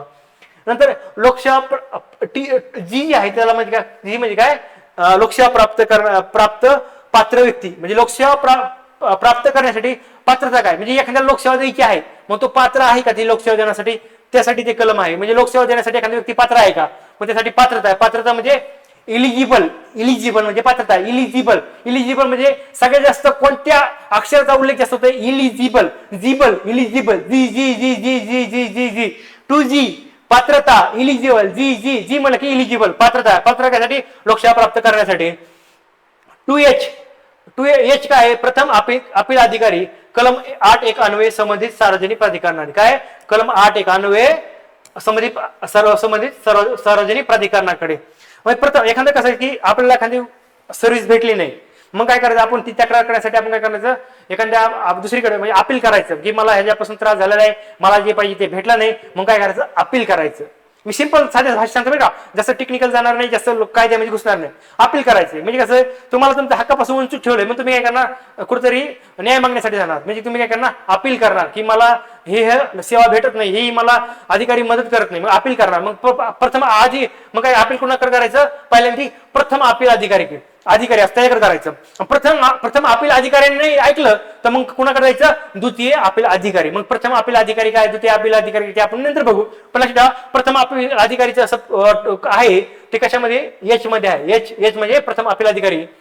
मला लक्षात एच म्हणजे एच एच एच आणि हाय करायचं. हाय ऐका माझं, मला भेटा नाही सर्व्हिस, हाय हाय हाय असं करायचं त्याला. हाय थांबा, मला तुमच्याकडे अपील करायचंय, म्हणजे हाय म्हणजे तो रस्त्यात भेटला अधिकारी, अपील अधिकारी हाय, बरोबर आहे. मग त्याला असं, हा प्रथम अपील अधिकारी सगळीकडे अवेलेबल आहे, कारण की पहिल्यांदा ह्याच्याकडे जायचे म्हणून हे जास्त असणार आणि कुठं पण भेटणार असं लक्षात ठेवा. हाय मग रस्त्यात भेटले, सांगितलं त्याला असं असं झालं, बरोबर आहे. हाय केला प्रथम अपील अधिकारीला. आई म्हणजे आपली आई नाही बरं. आई म्हणजे आपली आई, लक्षात ठेवा काय हरकत नाही. आई म्हणजे आई म्हणजे आपण म्हणतो ना मायबाप सरकार, माझं मायबाप सरकार. आईला आपण काय म्हणतो, गावरान भाषेमध्ये माई म्हणतो, माई म्हणतो, माझी माय म्हणतो, मायबाप सरकार म्हणतो. मग आई म्हणजे शासन आहे, शासन म्हणजे सरकार, आणि त्याला काय म्हणतो, मायबाप सरकार. आई म्हणजे शासन, आई म्हणजे शासन, आई मध्ये शासन गव्हर्नमेंटची व्याख्या दिलेली आहे.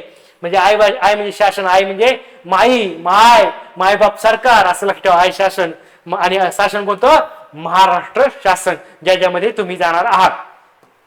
नंतर 2J, जे म्हणजे स्थानिक प्राधिकरण. मग स्थानिक प्राधिकरण म्हणजे काय लक्षात? स्थानिक प्राधिकरण एवढंच लक्षात ठेवा, बाकी तुम्हाला सांगतो लगेच. पण लक्षात, स्थानिक प्राधिकरण म्हणजे कसं? स्थानिक म्हणजे काय? लोकल लेवलची जी गोष्ट असते ती कशी असते? सुपिरियर असते का म्हणजे सुपिरियर इन्फेरियर कळतं तुम्हाला? सिनियर असते का ज्युनियर असतील? समजा आपण जर ऑफिसरच्या बाबतीत पाहिलं, सिनियर ऑफिसर, ज्युनियर ऑफिसर. लोकलचा अधिकारी कोण असतो? तलाठी वगैरे कोण असतो? ज्युनियर ऑफिसर असतो. ज्युनियर म्हणजे स्थानिकचा, ज्युनियर म्हणजे स्थानिकचा, ज्युनियर म्हणजे जे फॉर 2J, जे म्हणजे ज्युनियर अधिकारी. ज्युनियर कुठं असतो? स्थानिक लेवलला असतो, म्हणून स्थानिक प्राधिकरण. स्थानिक, ज्युनियरचं जे 2J, जे काय आलं? ज्युनियर. स्थानिक प्राधिकरण म्हणजे उपक्रम जे काय स्थानिक प्राधिकरण. मग स्थानिक प्राधिकरण काय लक्षात की कायद्याद्वारे घटित केलेले कोणतेही प्राधिकरण, काय कायद्याद्वारे, हे महत्वाचं आहे, कायद्याद्वारे घटित केलेले कोणतेही प्राधिकरण. मग त्याच्यामध्ये काय? महानगरपालिका स्थानिक प्राधिकरण, जिल्हा परिषद स्थानिक प्राधिकरण, नगर परिषद स्थानिक प्राधिकरण आहे, पंचायत समिती स्थानिक प्राधिकरण आहे, नगरपंचायत स्थानिक प्राधिकरण आहे, ग्रामपंचायत स्थानिक प्राधिकरण. आलं का? स्थानिक प्राधिकरण, तलाठी वगैरे, सरपंच, हे आहे स्थानिक प्राधिकरण. आणि आणखी ऍडिशनल हे लक्षात ठेवा, कोणते? हे तुम्हाला विसरलं नाही पाहिजे. औद्योगिक वसाहत हे पण स्थानिक प्राधिकरण आहे, विकास प्राधिकरणे पण स्थानिक प्राधिकरण आहे, नियोजन प्राधिकरण पण स्थानिक प्राधिकरण आहे. इतर संविधानिक आणि असंविधानिक संस्था ज्या पण आहेत, काय म्हणतो? संविधानिक आणि असंविधानिक संस्था पण काय तर स्थानिक प्राधिकरण म्हणून काम करतात. 2K काय आहे? विहित म्हणजे नियमांद्वारे विहित अधिनियमाच्या काहीतरी, हे ठीक आहे, हे लक्षात नाही राहिलं तरी चालं. 2L काय आहे? सार्वजनिक प्राधिकरण. त्याच म्हणतात public authority. Public deputy letter public authority आहे, तहसीलदार पब्लिक ऑथॉरिटी आहे, त्याला काहीतरी हक्क आहेत ना, ऑथॉरिटी आहे ना काहीतरी काम करायची. तलाठी पब्लिक ऑथॉरिटी आहे, PSI पब्लिक ऑथॉरिटी आहे, DYSP पब्लिक ऑथॉरिटी आहे, त्याकडे काहीतरी हे आहेत ना, तसे पब्लिक ऑथॉरिटी. मग कोण सार्वजनिक प्राधिकरण कोण आहे? ते दिले त्यांनी, तर ते बघू आपण. पब्लिक ऑथॉरिटी, DC, DYSP ह्यांनी कोणासोबत लॉयल राहिलं पाहिजे? लॉयल्टी कोणासोबत राहिली पाहिजे? सामान्य माणसाशी त्यांनी लॉयल असलं पाहिजे. कोणी सार्वजनिक प्राधिकरण, सार्वजनिक प्राधिकरणामध्ये कोण असतात? अधिकारी वर्ग असतो, कर्मचारी वर्ग असतो. त्यांनी लॉयल कोणाशी राहायला पाहिजे? सामान्य लोकांशी राहायला पाहिजे. लॉयल, मग एल लक्षात ठेवा, एल फॉर लॉयल कोण असतो? अधिकारी असतो. कोणाशी? सामान्य लोकांशी. मग लॉयल्टी कोण जपतो? Public authority. लॉयल्टी कोण जपतो? Public authority, loyalty. L for 2L, L प्रकम सार्वजनिक प्राधिकरण. आलं लक्षात मित्रांनो? मग सार्वजनिक प्राधिकरण कोणते? सार्वजनिक प्राधिकरण म्हणजे असं की शासनाचा कोणताही विभाग किंवा प्राधिकरण, त्याला आपण काय म्हणू शकतो? सार्वजनिक प्राधिकरण म्हणू शकतो. आणखी राज्यात भारताच्या संविधानाद्वारे किंवा राज्य विधिमंडळ कायद्याद्वारे किंवा शासनाच्या अधिसूचनेद्वारे स्थापन झालेली कोणतीही संघटना, प्राधिकरण, निकाय, महामंडळ, संस्था म्हणजेच काय आहे मित्रांनो? प्राधिकरण आहे. आणि त्यामध्ये काय? राज्य शासनाची मालकी, वित्तीय सहाय्य किंवा त्यांना प्रत्यक्ष अप्रत्यक्ष भेटत असलं तरी ती संस्था आणि किंवा अशासकीय संस्था जिथं काय भेटते त्यांना गव्हर्नमेंटचं काय भेटतंय? फायनान्स भेटतंय प्रत्यक्ष अप्रत्यक्षपणे. अशा संस्था ही काय तर सार्वजनिक प्राधिकरण आहेत, पब्लिक ऑथॉरिटी आहेत. रिपीट करतो की शासनाचा कोणताही विभाग किंवा प्राधिकरण हा सार्वजनिक प्राधिकरण असतो किंवा राज्यात आणि राज्यात भारताच्या संविधानाद्वारे किंवा राज्य विधिमंडळ कायद्याद्वारे शासन अधिसूचनेनुसार स्थापन झालेल्या संघटना, प्राधिकरण, निकाय, महामंडळ, संस्था म्हणजेच प्राधिकरण असतं मित्रांनो. आणि त्यामध्ये राज्य शासनाची मालकी किंवा वित्तीय सहाय्य असलेल्या अशासकीय संघटना ही त्यामध्ये प्राधिकरणामध्ये मोडतात. असं वाटू शकतं अशासकीय संघटना कसं काय पब्लिक ऑथॉरिटी होऊ शकते? मित्रांनो, 1 रुपया जरी दिला ना गव्हर्नमेंट एखाद्या संघटनेला, ती काय होते? गव्हर्नमेंटची ऑथॉरिटी होते. 1 रुपया जरी दिला ना एखाद्या संघटनेला, आता माझा क्लास आहे, माझा क्लास आहे आपला, बरोबर आहे, गव्हर्नमेंटने मला 1 रुपया दिला आणि मी झालो पब्लिक ऑथॉरिटी. मग मला मदत झाली ना गव्हर्नमेंटची, योगेश धर तुला 1 रुपया तुला क्लास चालवण्यासाठी तुला मदत होईल. 1 रुपया जरी दिला तर मी काय झालो? पब्लिक ऑथॉरिटी झालो. गव्हर्नमेंटचं साई भेटले, पब्लिक ऑथॉरिटी. गव्हर्नमेंट साई भेटले, पब्लिक ऑथॉरिटी. एवढं एक लक्षात ठेवा, म्हणजे कन्फ्युज होणार नाही किती क्वेश्चन फिरून आला तरी. नंतर आहे यम काय? लोकसेवा कोणाची करायची? माझी करायची. तुम्ही म्हणता योगेश सरांची काय करायची? अरे मी महाराष्ट्राचा नागरिक आहे ना, महाराष्ट्राचा राहणारा व्यक्ती आहे, रहिवासी आहे, मी पात्र आहे लोकसेवा घेण्यासाठी, मग माझी सेवा करा. माझी म्हणजे एम फॉर माझी, एम म्हणजे 2M उपकलम M काय लोकसेवा माझी सेवा करा. कलम 3 अन्वये सार्वजनिक प्राधिकरणाकडून अधिसूचित सेवा. कोणत्या कलम 3 अन्वये सार्वजनिक प्राधिकरणाकडून अधिसूचित जेवढ्या सेवा आहेत तेवढ्या मला त्या भेटल्या पाहिजे. उपकलम M सांगत आहे. एन काय आहे? एन लक्ष ठेवा. एन काय लक्ष ठेवा. सेवा हक्क वेळोवेळी अधिसूचित नियत कालमर्यादेत लोकसेवा प्राप्त करणे. काय करणे म्हणजे काय आहे? कलम एम काय ते लोकसेवा. कलम एम सांगते माझी सेवा करा. म्हणजे कलम 3 अन्वये सार्वजनिक प्राधिकरणाकडून अधिसूचित जेवढ्या सेवा आहेत तेवढ्या मला काय करा तुम्ही मला द्या. काय गव्हर्नमेंट म्हणते सगळ्या सेवा देणार नाही. कोणत्या सेवा देणार असं प्रश्न विचारू शकतो. स्टेटमेंट की कोणत्याही सेवा महाराष्ट्रातील रहिवासी असलेल्या व्यक्तीला पात्र व्यक्तीला भेटू शकतात. कोणत्याही नाही. कलम 3 अन्वये ज्या अधिसूचित केलेल्या आहेत ज्या नोटिफाय केलेल्या आहेत त्याच सेवा तुम्हाला गव्हर्नमेंट देणार. दुसऱ्या सेवा देणार नाही. तुम्ही म्हणताल माझ्या घरी आणून पाणी द्या, मला इसी लावून द्या, माझे पाय चोपा, मला गोळ्या औषध घरी आणून द्या, असं नाही. जे अधिसूचित आहे ना ते गोळ्या औषध अधिसूचित आहे. ह्या माणसाला गोळ्या पाहिजे दुखतंय देऊन या ते अधिसूचित केले ते नोटिफाय केले मग गव्हर्नमेंटला द्यावं लागेल. गव्हर्नमेंट नोटिफाय केले ह्याच्या घरी दररोज एकटी पिंप भरून पाणी भरायचं अधिकार कर्मचाऱ्यांनी ते नोटिफाय केले ते तुम्ही पिंप भरून द्यावं लागेल तुम्हाला अधिकाऱ्यांना कर्मचाऱ्यांना. असं असे नियम नाही पिंप भरून देणे कोणत्या घरकाम करणे असं अधिसूचित नसतं. अधिसूचित काय ज्या महत्वाच्या गोष्टी आहेत ज्या दैनंदिन जीवनामध्ये तुमच्या म्हणजे ना आरोग्य रिलेटेड शिक्षण रिलेटेड आणि तुमच्या मूलभूत ज्या गरजा असतात त्या रिलेटेड जे सेवा असतात त्या ह्याच्यामध्ये अधिसूचित असतात. कन्फ्युज होत नाही ना. रिवाइंड करा परत मग तुम्हाला हे कळलं. सेवा हक्क 2N काय सेवा हक्क वेळोवेळी अधिसूचित ज्या केलेल्या ज्या सेवा आहेत त्यामुळे वेळोवेळी अधिसूचित केलेल्या सेवा पुढे तर कलम 3 मध्ये केलेल्या आहेत त्या काय करणे नियत कालमर्यादेत. म्हणजे 1 महिन्यामध्ये मला सेवा पाहिजे ना 1 महिन्यात उत्पन्न दाखला पाहिजे ना मग तो 1च महिन्यामध्ये भेटला पाहिजे. म्हणजे नियत कालमर्यादेत तो काय करा लोकसेवा करण्याचा प्राप्त. म्हणजे यम काय लोकसेवा अधिसूचित झालेला आहे.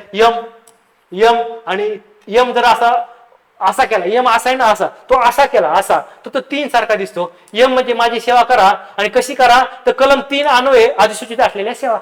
हे ट्रिक स्वरूपात लक्षात ठेवा. आणि एन काय लक्षात ठेवा वेळोवेळी अधिसूचित केलेल्या सेवा ज्या आहेत त्या नियत कालमर्यादेत काय करणे लोकसेवा प्राप्त करण्याचा काय आहे त्या व्यक्तीला हक्क आहे. ते यम आणि एन सोबत लक्षात ठेवा.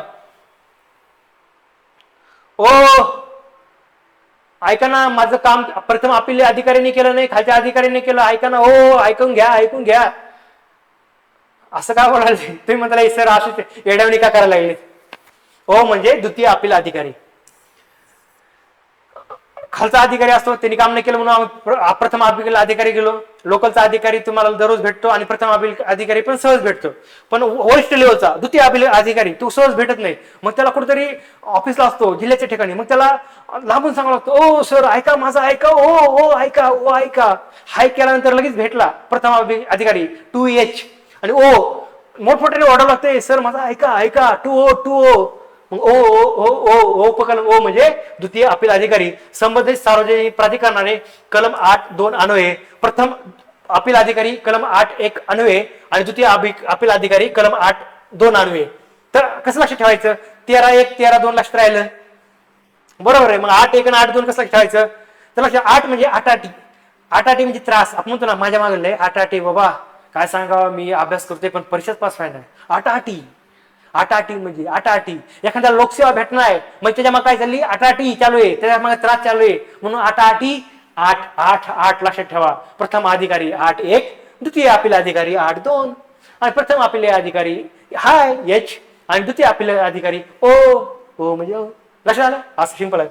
आणि पी काय आहे नियत कालमर्यादा म्हणजे नियत कालमर्यादेत कलम 3 अन्वये पद निर्देशित अधिकाऱ्याने लोकसेवा देणे. इथं पण काय आहे कलम 3 म्हणजे काय नियत कालमर्यादेत कलम 3 अन्वये पद निर्देशित अधिकाऱ्याने लोकसेवा देणे. नियत कालमर्यादेत म्हणजे काय त्यांचे पी काय सांगताय नियत कालमर्यादेत बघा द्यायचं ते टाइम जेव्हा दिलाय ना 1 महिन्यात ती सेवा द्यायची किंवा ते टाइम पिरियड दिलं तेवढ्याच द्यायची जास्त वेळ लावायचा नाही. उत्पन्नाचा दाखला 1 महिन्यात त्याला हवा आहे त्याची एक्झाम आहे त्याला 1 महिन्यात द्या 2 महिन्यांनी देऊन काही फायदा नाही. मला ठेवा काय नियत कालमर्यादेत पेशन्स बघायचे नाही उगा एखादा माणूस दररोज चक्कर मारतोय, सर द्या की माझं उत्पन्न दाखला, द्या की माझं एनसीएल, द्या की माझं नोकरी मिळेल. तिथं पेशन्स बघायचं नाही, त्याचा संयम बघायचा नाही मित्रांनो. त्याला देऊन टाका ना, तुमचं काम आहे देऊन टाका. कशाला लोकांना फेरफटका घालायला होता, कशाला लोकांचा पैसा आणि वेळ वाया घालवता. पेशन्स बघू नका लोकांची. Patience P P P for patience, P for नियत कालमर्यादा, कार्यमर्यादा टाइम ड्युरेशन. हा पेशन्स पी ला असं लक्षात ना. कलम 3 आहे. अशा प्रकारे आप मुझे अच्छे लगने लगे. आता असं काय म्हणायचं, आप मुझे याद रखो पहिल्यांदा म्हणतो. आता असं काय म्हणायचं, आप मुझे अच्छे लगने लगे. मला नाही म्हणायचं, ऍक्टला म्हणायचं. कारण की सगळे कलम उपकलम खूप चांगल्या प्रकारे आपण ट्रिक स्वरूपात ठेवले आहेत. आता लक्षात राहिले, पण हे वारंवार रिवाइज करायचे टोरिस्ट स्वरूपात. आता सांगितले ठीक आहे. आता मी काय परत रिपीट करत नाही, कारण की आपल्याला वेळ नाही. आता तुम्ही काय करायचं, तुम्हाला जर वाटलं आता लक्षात नाही आलं, परत लेक्चर चालू करायचं, रिवाइंड करायचं, परत परत बघत राहायचं. पाठ होऊन जाईल. आवडलं तुम्हाला, आवडलं असेल तर नक्की तुम्ही मला रिप्लाय देऊ शकता लेक्चर बघून झाल्यानंतर, सर खूप छान झालं, आणि नसेल झालं तर खूप वाईट झालं असं पण सांगू शकता. पण वाईट झालेलं नाही, मला गॅरंटी खूप चांगलं झालंय आणि तुम्हाला कळलं असेल. इतकं सिंपल आहे मित्र, हसत खेळत शिकायचं. आणि कलम 3 आलं का? कलम 3 मध्ये काय, अधिसूचित सेवा आलं ना. कलम 3 लोकसेवा, पदनिर्देशित अधिकारी, अपील प्राधिकारी आणि नियत कालमर्यादा सूचित करणे. आलं नियत कालमर्यादा, आपण आलं ना. नियत कालमर्यादा 2P नुसार, 2P पेशन्स, नियत कालमर्यादा काय करणे लक्षात ठेवा. कलम 3 मध्ये काय, लोकसेवा, पदनिर्देशित अधिकारी, अपील अधिकारी आणि नियत कालमर्यादा सेवा कालमर्यादा सूचित करणे. नियत कालमर्यादा सूचित करणे स्टार करायला काय, नियत कालमर्यादा सूचित करणे. मग कलम 3 मध्ये 2 उपकलम आहे. कलम 3 एक काय सांगतं, तर प्राधिकरणाद्वारे 3 महिन्यात देवाची माहिती व नियत कालमर्यादा. प्रत्येक सार्वजनिक प्राधिकरण या अधिनियमाच्या प्रारंभापासून 3 महिन्याच्या आत आणि त्यानंतर अधिसूचित केले तेव्हा त्याला काय करावं, ती लोकसेवा द्यावा लागेल. आणि कलम 3.2 काय, प्राधिकरणाद्वारे सूचना फलकावर किंवा संकेतस्थळावर द्यायची माहिती. तुम्ही म्हणता सर काहीच कळलं नाही. ठीक आहे, मला आले येते लक्षात. ठीक आहे, सिंपल करू, थोडक्यात करू, जास्त ठीक आहे हे करत नाही. कलम 3 काय सांगते, लोकसेवा, हे कीवर्ड लक्षात ठेवा बरं का. लोकसेवा, पदनिर्देशित अधिकारी, अपील प्राधिकारी आणि नियत कालमर्यादा सूचित करणे, हे कीवर्ड आहे बरं का. लोकसेवा, पदनिर्देशित अधिकारी, अपील प्राधिकारी आणि नियत कालमर्यादा सूचित करणे, ह्याला स्टार करा. हे तुम्हाला कन्फ्युज होऊ नये म्हणून बरं का. ते नंतर का कन्फ्युज होतात ते तुम्हाला नंतर सांगणारच आहे. हे कलम 3 मध्ये 2 उपकलम आहेत. कलम 3 एक सांगतं, प्राधिकरणाद्वारे 3 महिन्यात विचार करू शकतो. प्राधिकरणाद्वारे 1 महिन्यात, प्राधिकरणाद्वारे 2 महिन्यात, प्राधिकरणाद्वारे 3 महिन्यात. आर्टिकल आमचं 3 आहे, मग आम्ही 3 महिनेच पकडणार ट्रिक्ससाठी, लक्षात राहण्यासाठी. कलम 3 महिने. कलम 3 एक असतं, प्राधिकरणाद्वारे 3 महिन्यात द्यायची माहिती व नियत कालमर्यादा असं 3 एक सांगते. म्हणजे एक्सप्लेनेशन असं आहे, प्रत्येक सार्वजनिक प्राधिकरण या अधिनियमाच्या प्रारंभापासून, अधिनियम कधी प्रारंभ झाला, 28 एप्रिल 2015. मग काय 15 पासून म्हणजे काय झालं, 28 एप्रिल 2015 म्हणजे प्रारंभ झालाय. त्या प्रारंभापासून 3 महिन्याच्या आत आणि त्यानंतर अधिसूचित करील त्या सेवा त्या लोकांना द्यावा लागतील. म्हणजे जे पात्र असतील त्यांना त्या सेवा द्यायच्या. कधीपासून हे सेवा द्यायच्यात, कलम 3 एक स्पष्ट सांगते की काय करायचं, की 3 महिन्यात प्राधिकरणाने द्यायची माहिती किंवा नियत कालमर्यादा. म्हणजे त्याचं एक्सप्लेन थोडक्यात सांगतो. कलम 3 एक एवढं लक्षात ठेवा, जास्त कन्फ्युज करू नका, कन्फ्युज होऊ नका. प्रत्येक सार्वजनिक प्राधिकरण काय करत, या अधिनियमाच्या प्रारंभापासून, प्रारंभ कधी झाला 28 एप्रिल 2015, प्रारंभापासून 3 महिन्याच्या आत आणि त्यानंतर अधिसूचित करेल त्या सेवा त्या काय करायच्या त्या व्यक्तीला द्यायच्या आहेत. एवढं इथे लक्षात ठेवा, सिंपल आहे, एवढंच लक्षात ठेवा. आणि कलम 3.2 काय सांगते, प्राधिकरणाद्वारे सूचना फलकावर किंवा संकेतस्थळावर द्यायची माहिती. म्हणजे काय, कलम 3 एक काय सांगते लक्षात ठेवा, की तुम्हाला ते 3 महिन्याच्या आत तुम्हाला त्या सेवा काय असेल ती माहिती द्यायची. आणि कलम 3.2 काय सांगते, की कोणत्या प्रकारची माहिती द्यायची, काय द्यायचं, काय आहे ते नोटीस बोर्डवर लावायचं ऑफिसच्या बाहेर. इतकं सिंपल आहे. कलम 4 नियत कालमर्यादेत लोकसेवा प्राप्त करण्याचा हक्क. काय, नियत कालमर्यादेत लोकसेवा प्राप्त करण्याचा हक्क. मग ह्याच्यामध्ये कलम 2 आहेत, उपकलम 4.1 आणि उपकलम 4.2. म्हणजे कसं, 4.1 4.2 लक्षात ठेवा. कलम 4.1 सांगते, पात्र व्यक्तींचा लोकसेवा हक्क प्राप्त करणे, पात्र व्यक्तीचा लोकसेवा हक्क. मग काय, कायदेशीर लोकसेवा कशी पाहिजे, कायदेशीर, तांत्रिक व आर्थिक व्यवहाराच्या अधीन राहून लोकसेवा नियत कालमर्यादेच्या आत प्राप्त करण्याचा हक्क आहे. म्हणजे मला लोकसेवा हक्क प्राप्त करायची, ती कायद्याच्या अधीन असली पाहिजे, ती टेक्निकली बरोबर असली पाहिजे, ती आर्थिक व्यवहाराचे आर्थिक म्हणजे इकॉनॉमिकल परवडणारी असली पाहिजे.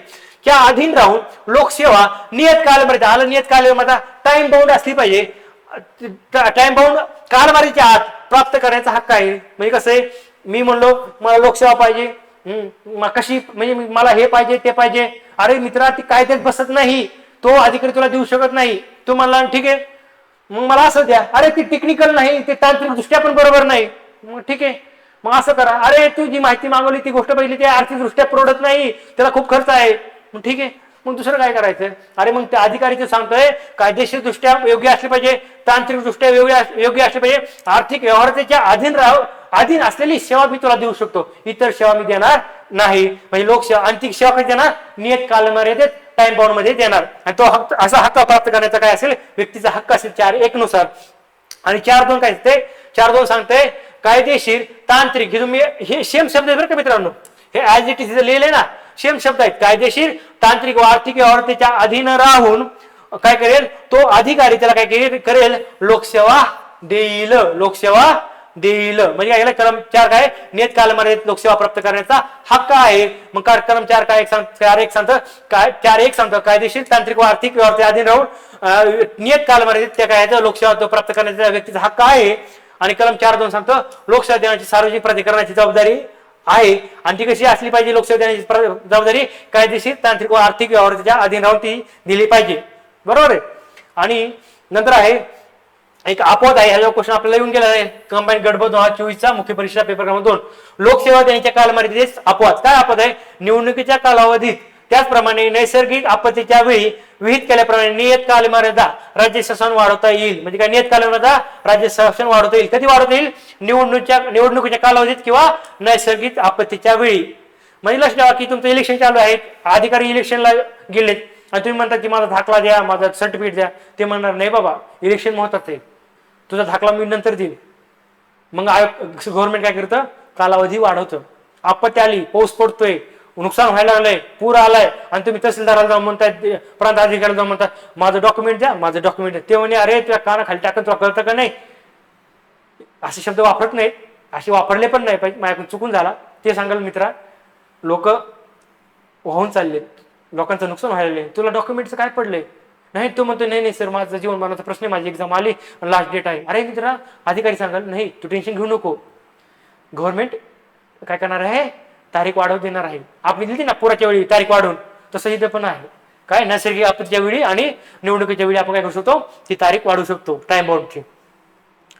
कलम 5 काय करतं, नियत कालमर्यादेत लोकसेवा पुरवणे. काय करणे, नियत कालमर्यादेत लोकसेवा पुरवणे. आपण पाहिलेलं आहे नियत काल म्हणजे टाइम बाउंड मध्ये काय करणे, ती लोकसेवा काय करायची, पुरवायची आहे. मग कलम 5(1) आणि 5(2), 5(1) आणि 5(2) काय लक्षात ठेवा. 5(1) आहे पात्र व्यक्तीस अर्ज करता येईल. म्हणजे काय, पात्र व्यक्तीस अर्ज करता येईल आणि कोणाकडे, पदनिर्देश अधिकाऱ्याकडे, कोणाकडे पण नाही करायचा.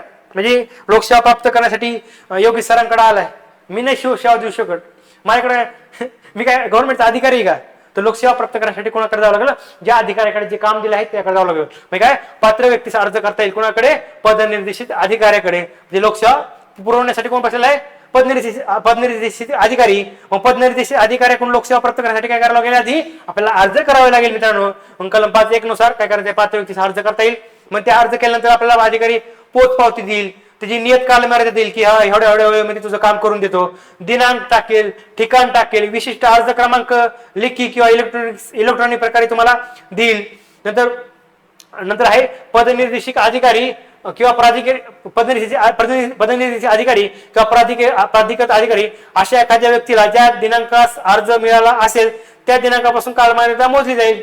म्हणजे लक्षात ठेवा, हे की पॉईंट आहे की अर्ज आला, अर्ज भेटलेला म्हणजे काय, अर्ज भेटला, त्या अर्ज भेटले जे दिनांक टाकलेला, समजा 28 एप्रिल या दिनांक टाकलेला आहे, मग तिथून पुढे जो काय करायचा, ते सेवा देण्याचा कालावधी समजा 3 महिन्यात ती सेवा द्यायची. मग 28 एप्रिल ते मग पुढील 30 दिवस काउंट करून त्या 30 दिवसामध्ये काय करायची, सेवा द्यायची आहे. ह्याचा अर्थ तो आहे पदनिर्देशित अधिकारी, किंवा प्राधिकृत अधिकारी अशा एखाद्या व्यक्तीला ज्या दिनांकास अर्ज मिळाला असेल त्या दिनांकापासून कालमर्यादा मोजली जाईल. कलम 5(2) काय सांगते, पदनिर्देशित अधिकारी कलम 5(1) अन्वये अर्ज मिळाल्यानंतर त्याला 5(1) काय 5 काय कलम लक्ष ठेवा, कलम 5 काय, नियत कालमर्यादेत लोकसेवा पुरवायची आहे. मग कलम 5 लोकसेवा पुरवणारे कोण आहे, पदनिर्देशित अधिकारी आहे. मग कलम 5(1) नुसार काय करायचं आहे, लोकसेवा प्राप्त करण्यासाठी पदनिर्देशित अधिकारी आपल्याला काय करायचं आहे, अर्ज करायचा आहे. 5(1) नुसार अर्ज, आणि 5(1) नुसार जर जो अर्ज आलेला आहे कोणाकडे, पदनिर्देशित अधिकाऱ्याकडे लक्षात ठेवा कलम 5.2 पदनिर्देशित अधिकाऱ्याकडे कलम 5 अन्वये अर्ज मिळाल्यानंतर काय करायचं आहे, त्यांनी तो अर्ज काय करायचा नियत कालमर्यादेत एकतर थेट लोकसेवा देईल. पण तो अधिकारी काय करत, त्याला अर्ज मिळालेला आहे ना, तो अर्ज मिळाल्यानंतर तो काय करेल, त्या माणसाचं समाधान करेल. समाधान कसं करेल, त्याची सेवा त्याला देऊन टाकल नियत कालमर्यादेत एकतर थेट लोकसेवा देईल किंवा ती सेवा मंजूर करेल. म्हणजे आता सेवा देऊन टाकेल किंवा सेवा ती मंजूर करेल किंवा दुसऱ्याला सांगेल की ही सेवा मंजूर केली तू बघून घ्यायचं काय करायचं, किंवा फेटाळू शकतो. फेटाळण्याची पण फेटाळल्यानंतर एखाद्या अधिकाऱ्याने तुमची सेवा फेटाळली तर त्याची तुम्हाला काय करावं लागतील, कारणेही द्यावं लागतील. कोणाला, अधिकाऱ्यांना, की का फेटाळला आहे. त्या माणसाला कळलं पाहिजे ना की नेमकं काय चुकी झाली, माझ्या अर्जामध्ये काय चुकी लिहिलंय का ते सांगा, नंतर माझी जी रिक्वेस्ट आहे ती फेटाळा. मग त्या अधिकाऱ्याला अर्ज फेटाळण्याचा अधिकार आहे, पण अर्ज फेटाळताना ते फेटाळण्याची कारणेही द्यावी लागतील. तो अर्ज फेटाळण्याचे कारण देऊन अर्ज फेटाळावे लागले.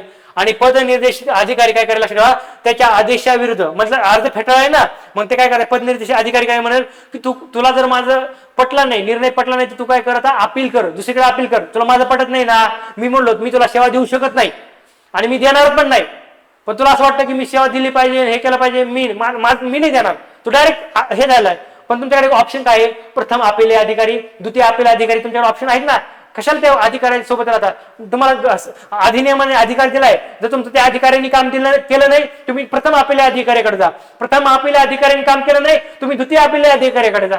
हा जायचंय मग ठीक आहे, पण ज्या अधिकाऱ्याने अर्ज फेटाळलाय त्याचं काम काय आहे ते बघूयात आपण. तर फेटाळण्याची कारण तर द्यायची आहेत का फेटाळायचं आहे ते, त्या म्हणे काय करायचं, पदनिर्देशित अधिकारी त्याच्या आदेशाविरुद्ध, मग त्याने आदेश दिला ना की मी तुझा अर्ज फेटाळतोय, तो आदेश दिलाय, त्याच्या आदेशाविरुद्ध अपील करण्याचा कालावधी, ज्याच्याकडे पहिले अपील दाखल करता येईल त्या प्रथम अपील अधिकाऱ्याचे नाव आणि त्याचं पदनाम, तो अधिकारी कोणत्या डिजिग्नेशन, त्याचं पद कोणतं आहे ते, तसेच त्याचा कार्यालयीन पत्ताही टाकायला होईल.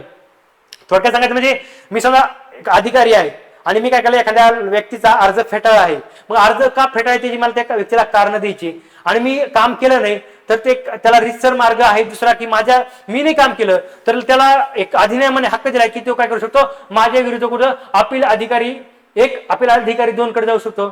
मग माझ्या आदेशाविरुद्ध तो कुठे जाऊ शकतो, अपील अधिकारी 1 नंतर 2 कडे जाऊ. मग अपील अधिकारी 1 कडे जायचं असेल तर त्यांनी काय केलं पाहिजे, माझं काम आहे, त्या अधिकारीचं काम आहे, त्या माणसाचं काम नाही. अधिकाऱ्यांनी फेटाळाय ना, मग त्यांनीच कारण द्यायची आणि त्यांनीच काय करायचं, अपील कसं करायचं त्यांनीच सांगायचं, लोकांना त्रास नाही द्यायचा. अधिकाऱ्यांनी हे केलंय ना, मग अधिकाऱ्यांनी सांगायचं पुढचं काय करायचं, का सामान्य लोकांना हे क्रिटिकल प्रोसेस माहित नसतात ना. मग काय करायचं, आधी ज्यांनी अर्ज फेटाळा आहे, जो अधिकारी अर्ज फेटाळा आहे, मग त्या व्यक्तीला आता काय करायचे, अर्ज फेटाळा आहे, मग त्याकडे काही ऑप्शन नाही, मग तो काय करणार आहे, प्रथम आपल्या अधिकाऱ्याकडे जाणार आहे न्याय मागण्यासाठी. मग न्याय मागण्यासाठी जाण्यासाठी त्याला काय माहित नाही, मग ती जी माहिती आहे त्या प्रथम अपील अधिकारी कुठं बसतो, प्रथम अपील अधिकारी कोणतं पदनाम आहे, त्याचा कार्यालयीन पत्ता काय त्याला माहित नसतं. मग हे काम कोणाचं आहे हे कोणाला माहित असणार आहे, ज्याने अर्ज फेटाळला आहे, ज्या अधिकाऱ्याने अर्ज फेटाळला आहे त्याला माहित असतं. मग तो काय करणार, त्या किती दिवसामध्ये तो अर्ज अपील करायचा आहे ती कालावधी देणार. ज्याच्याकडे पहिले अपील दाखल करता येईल त्या प्रथम अपील अधिकाऱ्याचे नाव काय ते त्याला सांगावं लागणार आहे, त्या अधिकाऱ्याचं पदनाम काय आहे, त्याचं डेजिग्नेशन काय ते सांगावं लागणार आहे आणि त्याचा कार्यालयीन पत्ता सगळं त्याला सांगावं लागणार आहे. कोणाला, ज्या अधिकाऱ्याने त्याची लोकसेवा किंवा सेवा देण्याची टाळली होती, फेटाळली होती, त्याचा अर्ज फेटाळला होता, त्याला सगळं सांगावं लागणार आहे. कारण की त्या सामान्य लोकांना काही माहित नाही ना, म्हणून त्या अधिकाऱ्याला गव्हर्नमेंट काम दिले, तू फेटाळ्यांना तूच सांगायचं त्याला आता पुढे अपील कुठं करायचे, त्या अधिकाऱ्याचं नाव सांगायचं, प्रथम अपील अधिकाऱ्याचं नाव सांगायचं, त्याचा कार्यालयीन पत्ता सांगायचा, त्याचं पदनाम सांगायचं आणि काय दुसरं किती कालावधीमध्ये तो अर्ज करायचा ते पण सांगायचं. हे 4 पॉईंट लक्षात ठेवा. नंतर कलम 6 आहे अर्जाच्या स्थितीची पाहणी. मग आपल्याला म्हणजे कलम 6 अर्जाची पाहणी. मग काय कलम 6.1 आहे, एका विशिष्ट अर्ज क्रमांक दिला जाईल आणि त्या ऑनलाईन पाहणी काय एक विशिष्ट अर्ज क्रमांक असेल आणि त्यामध्ये ऑनलाईन पाहणी करू शकतो. किंवा तुम्ही बघा एखादं ऑर्डर केली पोस्टामध्ये किंवा एखादा पदार्थ ऑर्डर केला स्विगी झोमॅटोला, तर तिथं काय करायचं, तुम्हाला एक आयडी येतो किंवा नंबर येतो. मग तुम्हाला काय होतं की तिचं किंवा तुम्ही पोस्ट ऑफिसमध्ये काहीतरी कुरिअर पाठवलं, पार्सल पाठवलं तर तुम्हाला एक आयडी येतो. मग तुम्हाला ट्रॅक करता येतं. समजा तुम्ही मुंबईहून पुण्याला काहीतरी पार्सल मागवलंय, मग ते ट्रक कुठं आलंय तुम्हाला हे कळतं की ते पार्सल आहे ते लोणावळ्यापर्यंत आलंय, नंतर ते तळेगाव दाभाडेपर्यंत आले, नंतर पिंपरी चिंचवडपर्यंत आलंय, ऍक्च्युअल पुण्यामध्ये कधी आले, हे सगळं तुम्हाला टाइमलाईन कळते. म्हणजे तो काय असतो, विशिष्ट क्रमांक असतो. मग आपला जी अर्ज केला आहे त्याचा पण एक अर्जाचा काय असतो, विशिष्ट क्रमांक असतो. मग तुम्हाला कळतं की ह्या दिवशी तुम्हाला ती सेवा भेटणार आहे.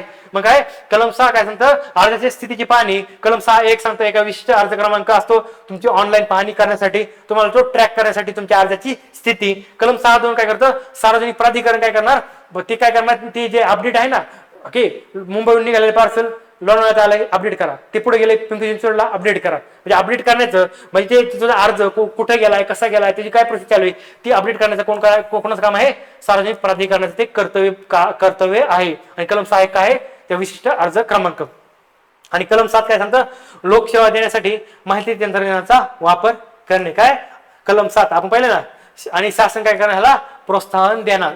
आणि कुणाला? सार्वजनिक प्राधिकरण जे अधिकारी आहेत त्यांना काय करायचं? प्रोत्साहन द्यायचं. कशासाठी? लोकसेवा देण्यासाठी माहिती तंत्रज्ञानाचा वापर करणे. म्हणजे लोकांना घरी मेसेज बघूनच कळलं पाहिजे की त्याची माहिती निकालात निघली का, माहिती अर्ज फेटाळला आहे का. म्हणजे समजा एखाद्याला स्वतःची कामं असतात, स्वतःची घरची कामं असतात, कोणी घरी व्याप असतो, बिझनेस असतो, नोकरी असते. प्रत्येक वेळेस ऑफिसला जा, माझा अर्ज निकाल निघला का, अरे माझं काय झालं, माझा वेळ, म्हणजे किटकट प्रोसेस आहे. म्हणजे लोकांना तुम्ही त्रास देताय का सर्व्हिस देताय? बरोबर आहे. तुम्ही त्रास देण्यासाठी नाही तर सेवा देण्यासाठी आहेत. म्हणून लोक ती सेवा देत असताना कसं तुम्हाला ते सोपं केलं पाहिजे, कसं सोपं झालं पाहिजे, त्यासाठी काय करायचं? तुम्ही माहिती तंत्रज्ञानाचा नवीन टेक्नॉलॉजीचा वापर केला पाहिजे. त्यासाठी शासन त्याला काय करणार? प्रोत्साहन देणार. कलम 7 काय सांगतं? तुम्ही काय करा? लोकसेवा देण्यासाठी माहिती तंत्रज्ञानाचा वापर करा असं सांगत आहे. अशा प्रकारे महाराष्ट्र लोकसेवा हक्क अधिनियमचे कलम 1 ते कलम 7 पर्यंत आपण उपकलम पाहिले आणि त्यातला थोडाफार डाटा आपण डिस्कस केलेला आहे मित्रांनो. अशा प्रकारे सिंपल हा जे सांगितले ते सारखं रिवाइज करा, तुम्हाला ह्याच्या बाहेर क्वेश्चन येणार नाही. ठीक आहे. तर आता काय करू? आपलं माहितीचा अधिकार अधिनियम 2005 आज 15 आपलं 1.5 तासाचं लेक्चर असतं ना, तर 15 मिनिटं आपले बाकी आहेत. तर आपण काय करू? फक्त आता काय करू? माहितीचा अधिकार 2005 आहे ना, त्याचे फक्त कलम बघू. आणि बाकीचा जो डाटा आहे बाकीचं पण जे कलम 1 आणि कलम 2 मी थोडं घेतलेलं आहे ते थोडं आपण फक्त जस्ट वाचून घेऊ आणि नेक्स्ट लेक्चरला थोडं आणखी त्यावर बोलू. काळजी नसावी, प्रत्येक गोष्ट काळजीपूर्वक घेतली जाईल, तुम्ही टेन्शन घ्यायचं नाही. आणि तुम्हाला एक दिलगिरी व्यक्त करतो, काही कारणामुळे मला लेक्चर कंटिन्यू घेता आले नाही, त्यामध्ये खरंच तुमची माफी मागतो. पण तुम्हाला मी तुमच्या अभ्यासासाठी म्हणजे पुरेपूर फायदेशीर होईल, अभ्यासासाठी तर ठीक आहे पण रिझल्टसाठी पुरेपूर फायदा होईल असं कंटेंट, असा लॉजिक, असं आयोगाचं सिस्टम, आयोग काय सांगताय, आयोगाला काय अपेक्षा आहे, तुम्ही काय केलं पाहिजे, ह्या सगळ्या गोष्टी तळमळीने तुमच्यापर्यंत नक्की पोहोचेल एक्झामच्या अगोदर.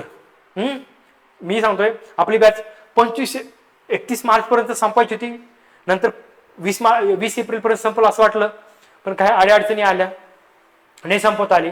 पण माझं टार्गेट असं की 25 एप्रिल पर्यंत मी बॅच संपवतो, टेन्शन घ्यायचं नाही. ठीक आहे. माहितीचा अधिकार 2005 6 प्रकरणे आहेत, 31 कलमे आहेत व 2 अनुसूची यांची यादी आहे. हे पाहिलं आपण. प्रकरण 1 मध्ये काय? प्रारंभिक आहे. कलम 1 मध्ये काय? संक्षिप्त नाव, व्याप्ती व प्रारंभ आहे. कलम 2 मध्ये काय? व्याख्या आहे. प्रकरण 2 काय? माहितीचा अधिकार आणि सार्वजनिक प्राधिकरणावरील अबंध आहे. मग कलम 3 काय? माहितीचा अधिकार. कलम 4 काय? सार्वजनिक प्राधिकरणावरील अबंधने आहे. कलम 5 काय? जनमाहिती अधिकाऱ्यांना पद निर्देशित करणे आहे. कलम 6 काय? माहिती मिळवण्याकरिता विनंती करणे आहे. कलम 7 काय? विनंतीचा अर्ज निकालीत काढणे आहे. कलम 8 काय? माहिती प्रकट करण्याबाबत अपवाद आहे. कलम 9 काय? विवक्षित प्रकरणात माहिती देण्यास नकार देण्याची कारणे आहे. कलम 10 काय? पृथक्करणीयता आहे. कलम 11 काय? त्रयस्थ पक्षांची माहिती. मित्रांनो इथे वाचून दाखतोय, ही जे स्टोरी सांगितली होती ना ती स्टोरी सारखी रिवाइज करा, हे तुम्हाला आता क्लिक होत असेल मी सांगतोय ते. नंतर आहे कलम 12, प्रकरण 3 मध्ये केंद्रीय माहिती आयोग आहे. मग त्या कलम 12 आहे केंद्रीय माहिती आयोग गठीत करणे. कलम 13 काय? पदावधी व सेवेच्या शर्ती आहेत. कलम 14 काय? मुख्य माहिती आयुक्त किंवा माहिती आयुक्तांना पदावरून दूर करणे आहे. प्रकरण 4 मध्ये आहे राज्य माहिती आयोग. आणि कलम 15 मग काय आहे? राज्य माहिती आयोग गठीत करणे आहे. कलम 16 काय? पदावधी व सेवेच्या शर्ती आहे. कलम 17 काय? राज्य मुख्य माहिती आयुक्तास किंवा राज्य माहिती आयुक्तास पदावरून दूर करणे आहे. आणि नंतर आहे प्रकरण 5 आहे माहिती आयोगाचे अधिकार व कार्य, अपील व शास्ती आहे. कलम 18 काय? माहिती आयोगाचे अधिकार व कार्य आहे. कलम 19 काय? अपील आहे. कलम 20 शास्ती दंड. आलता ना आजचा क्वेश्चन, आज स्टार्टिंगला पाहिजे ना आजच्या पेपरमध्ये आला का? इतकं सिंपल आहे. तुम्हाला पहिल्या दिवशी जे स्टोरी सांगितलं ना, जे लॉजिक सांगितलं ना ते लक्षात ठेवा, त्याच्यावरही तुमचे क्वेश्चन सुटत आहेत. त्या सारखं रिवाइज करा, ते पाठ होऊन जाईल, गॅरंटी देतो. कलम 20 शास्ती. प्रकरण 6 संकीर्ण. कलम 21 सद्भावनेने केलेल्या कृतीला संरक्षण. कलम 22 आहे अधिनियमाच्या अधिभावी परिणाम असणे. कलम 23 न्यायालयांच्या अधिकार क्षेत्र आडीकाठी. कलम 24 विवक्षित संघटना हा अधिनियम लागू नसणे.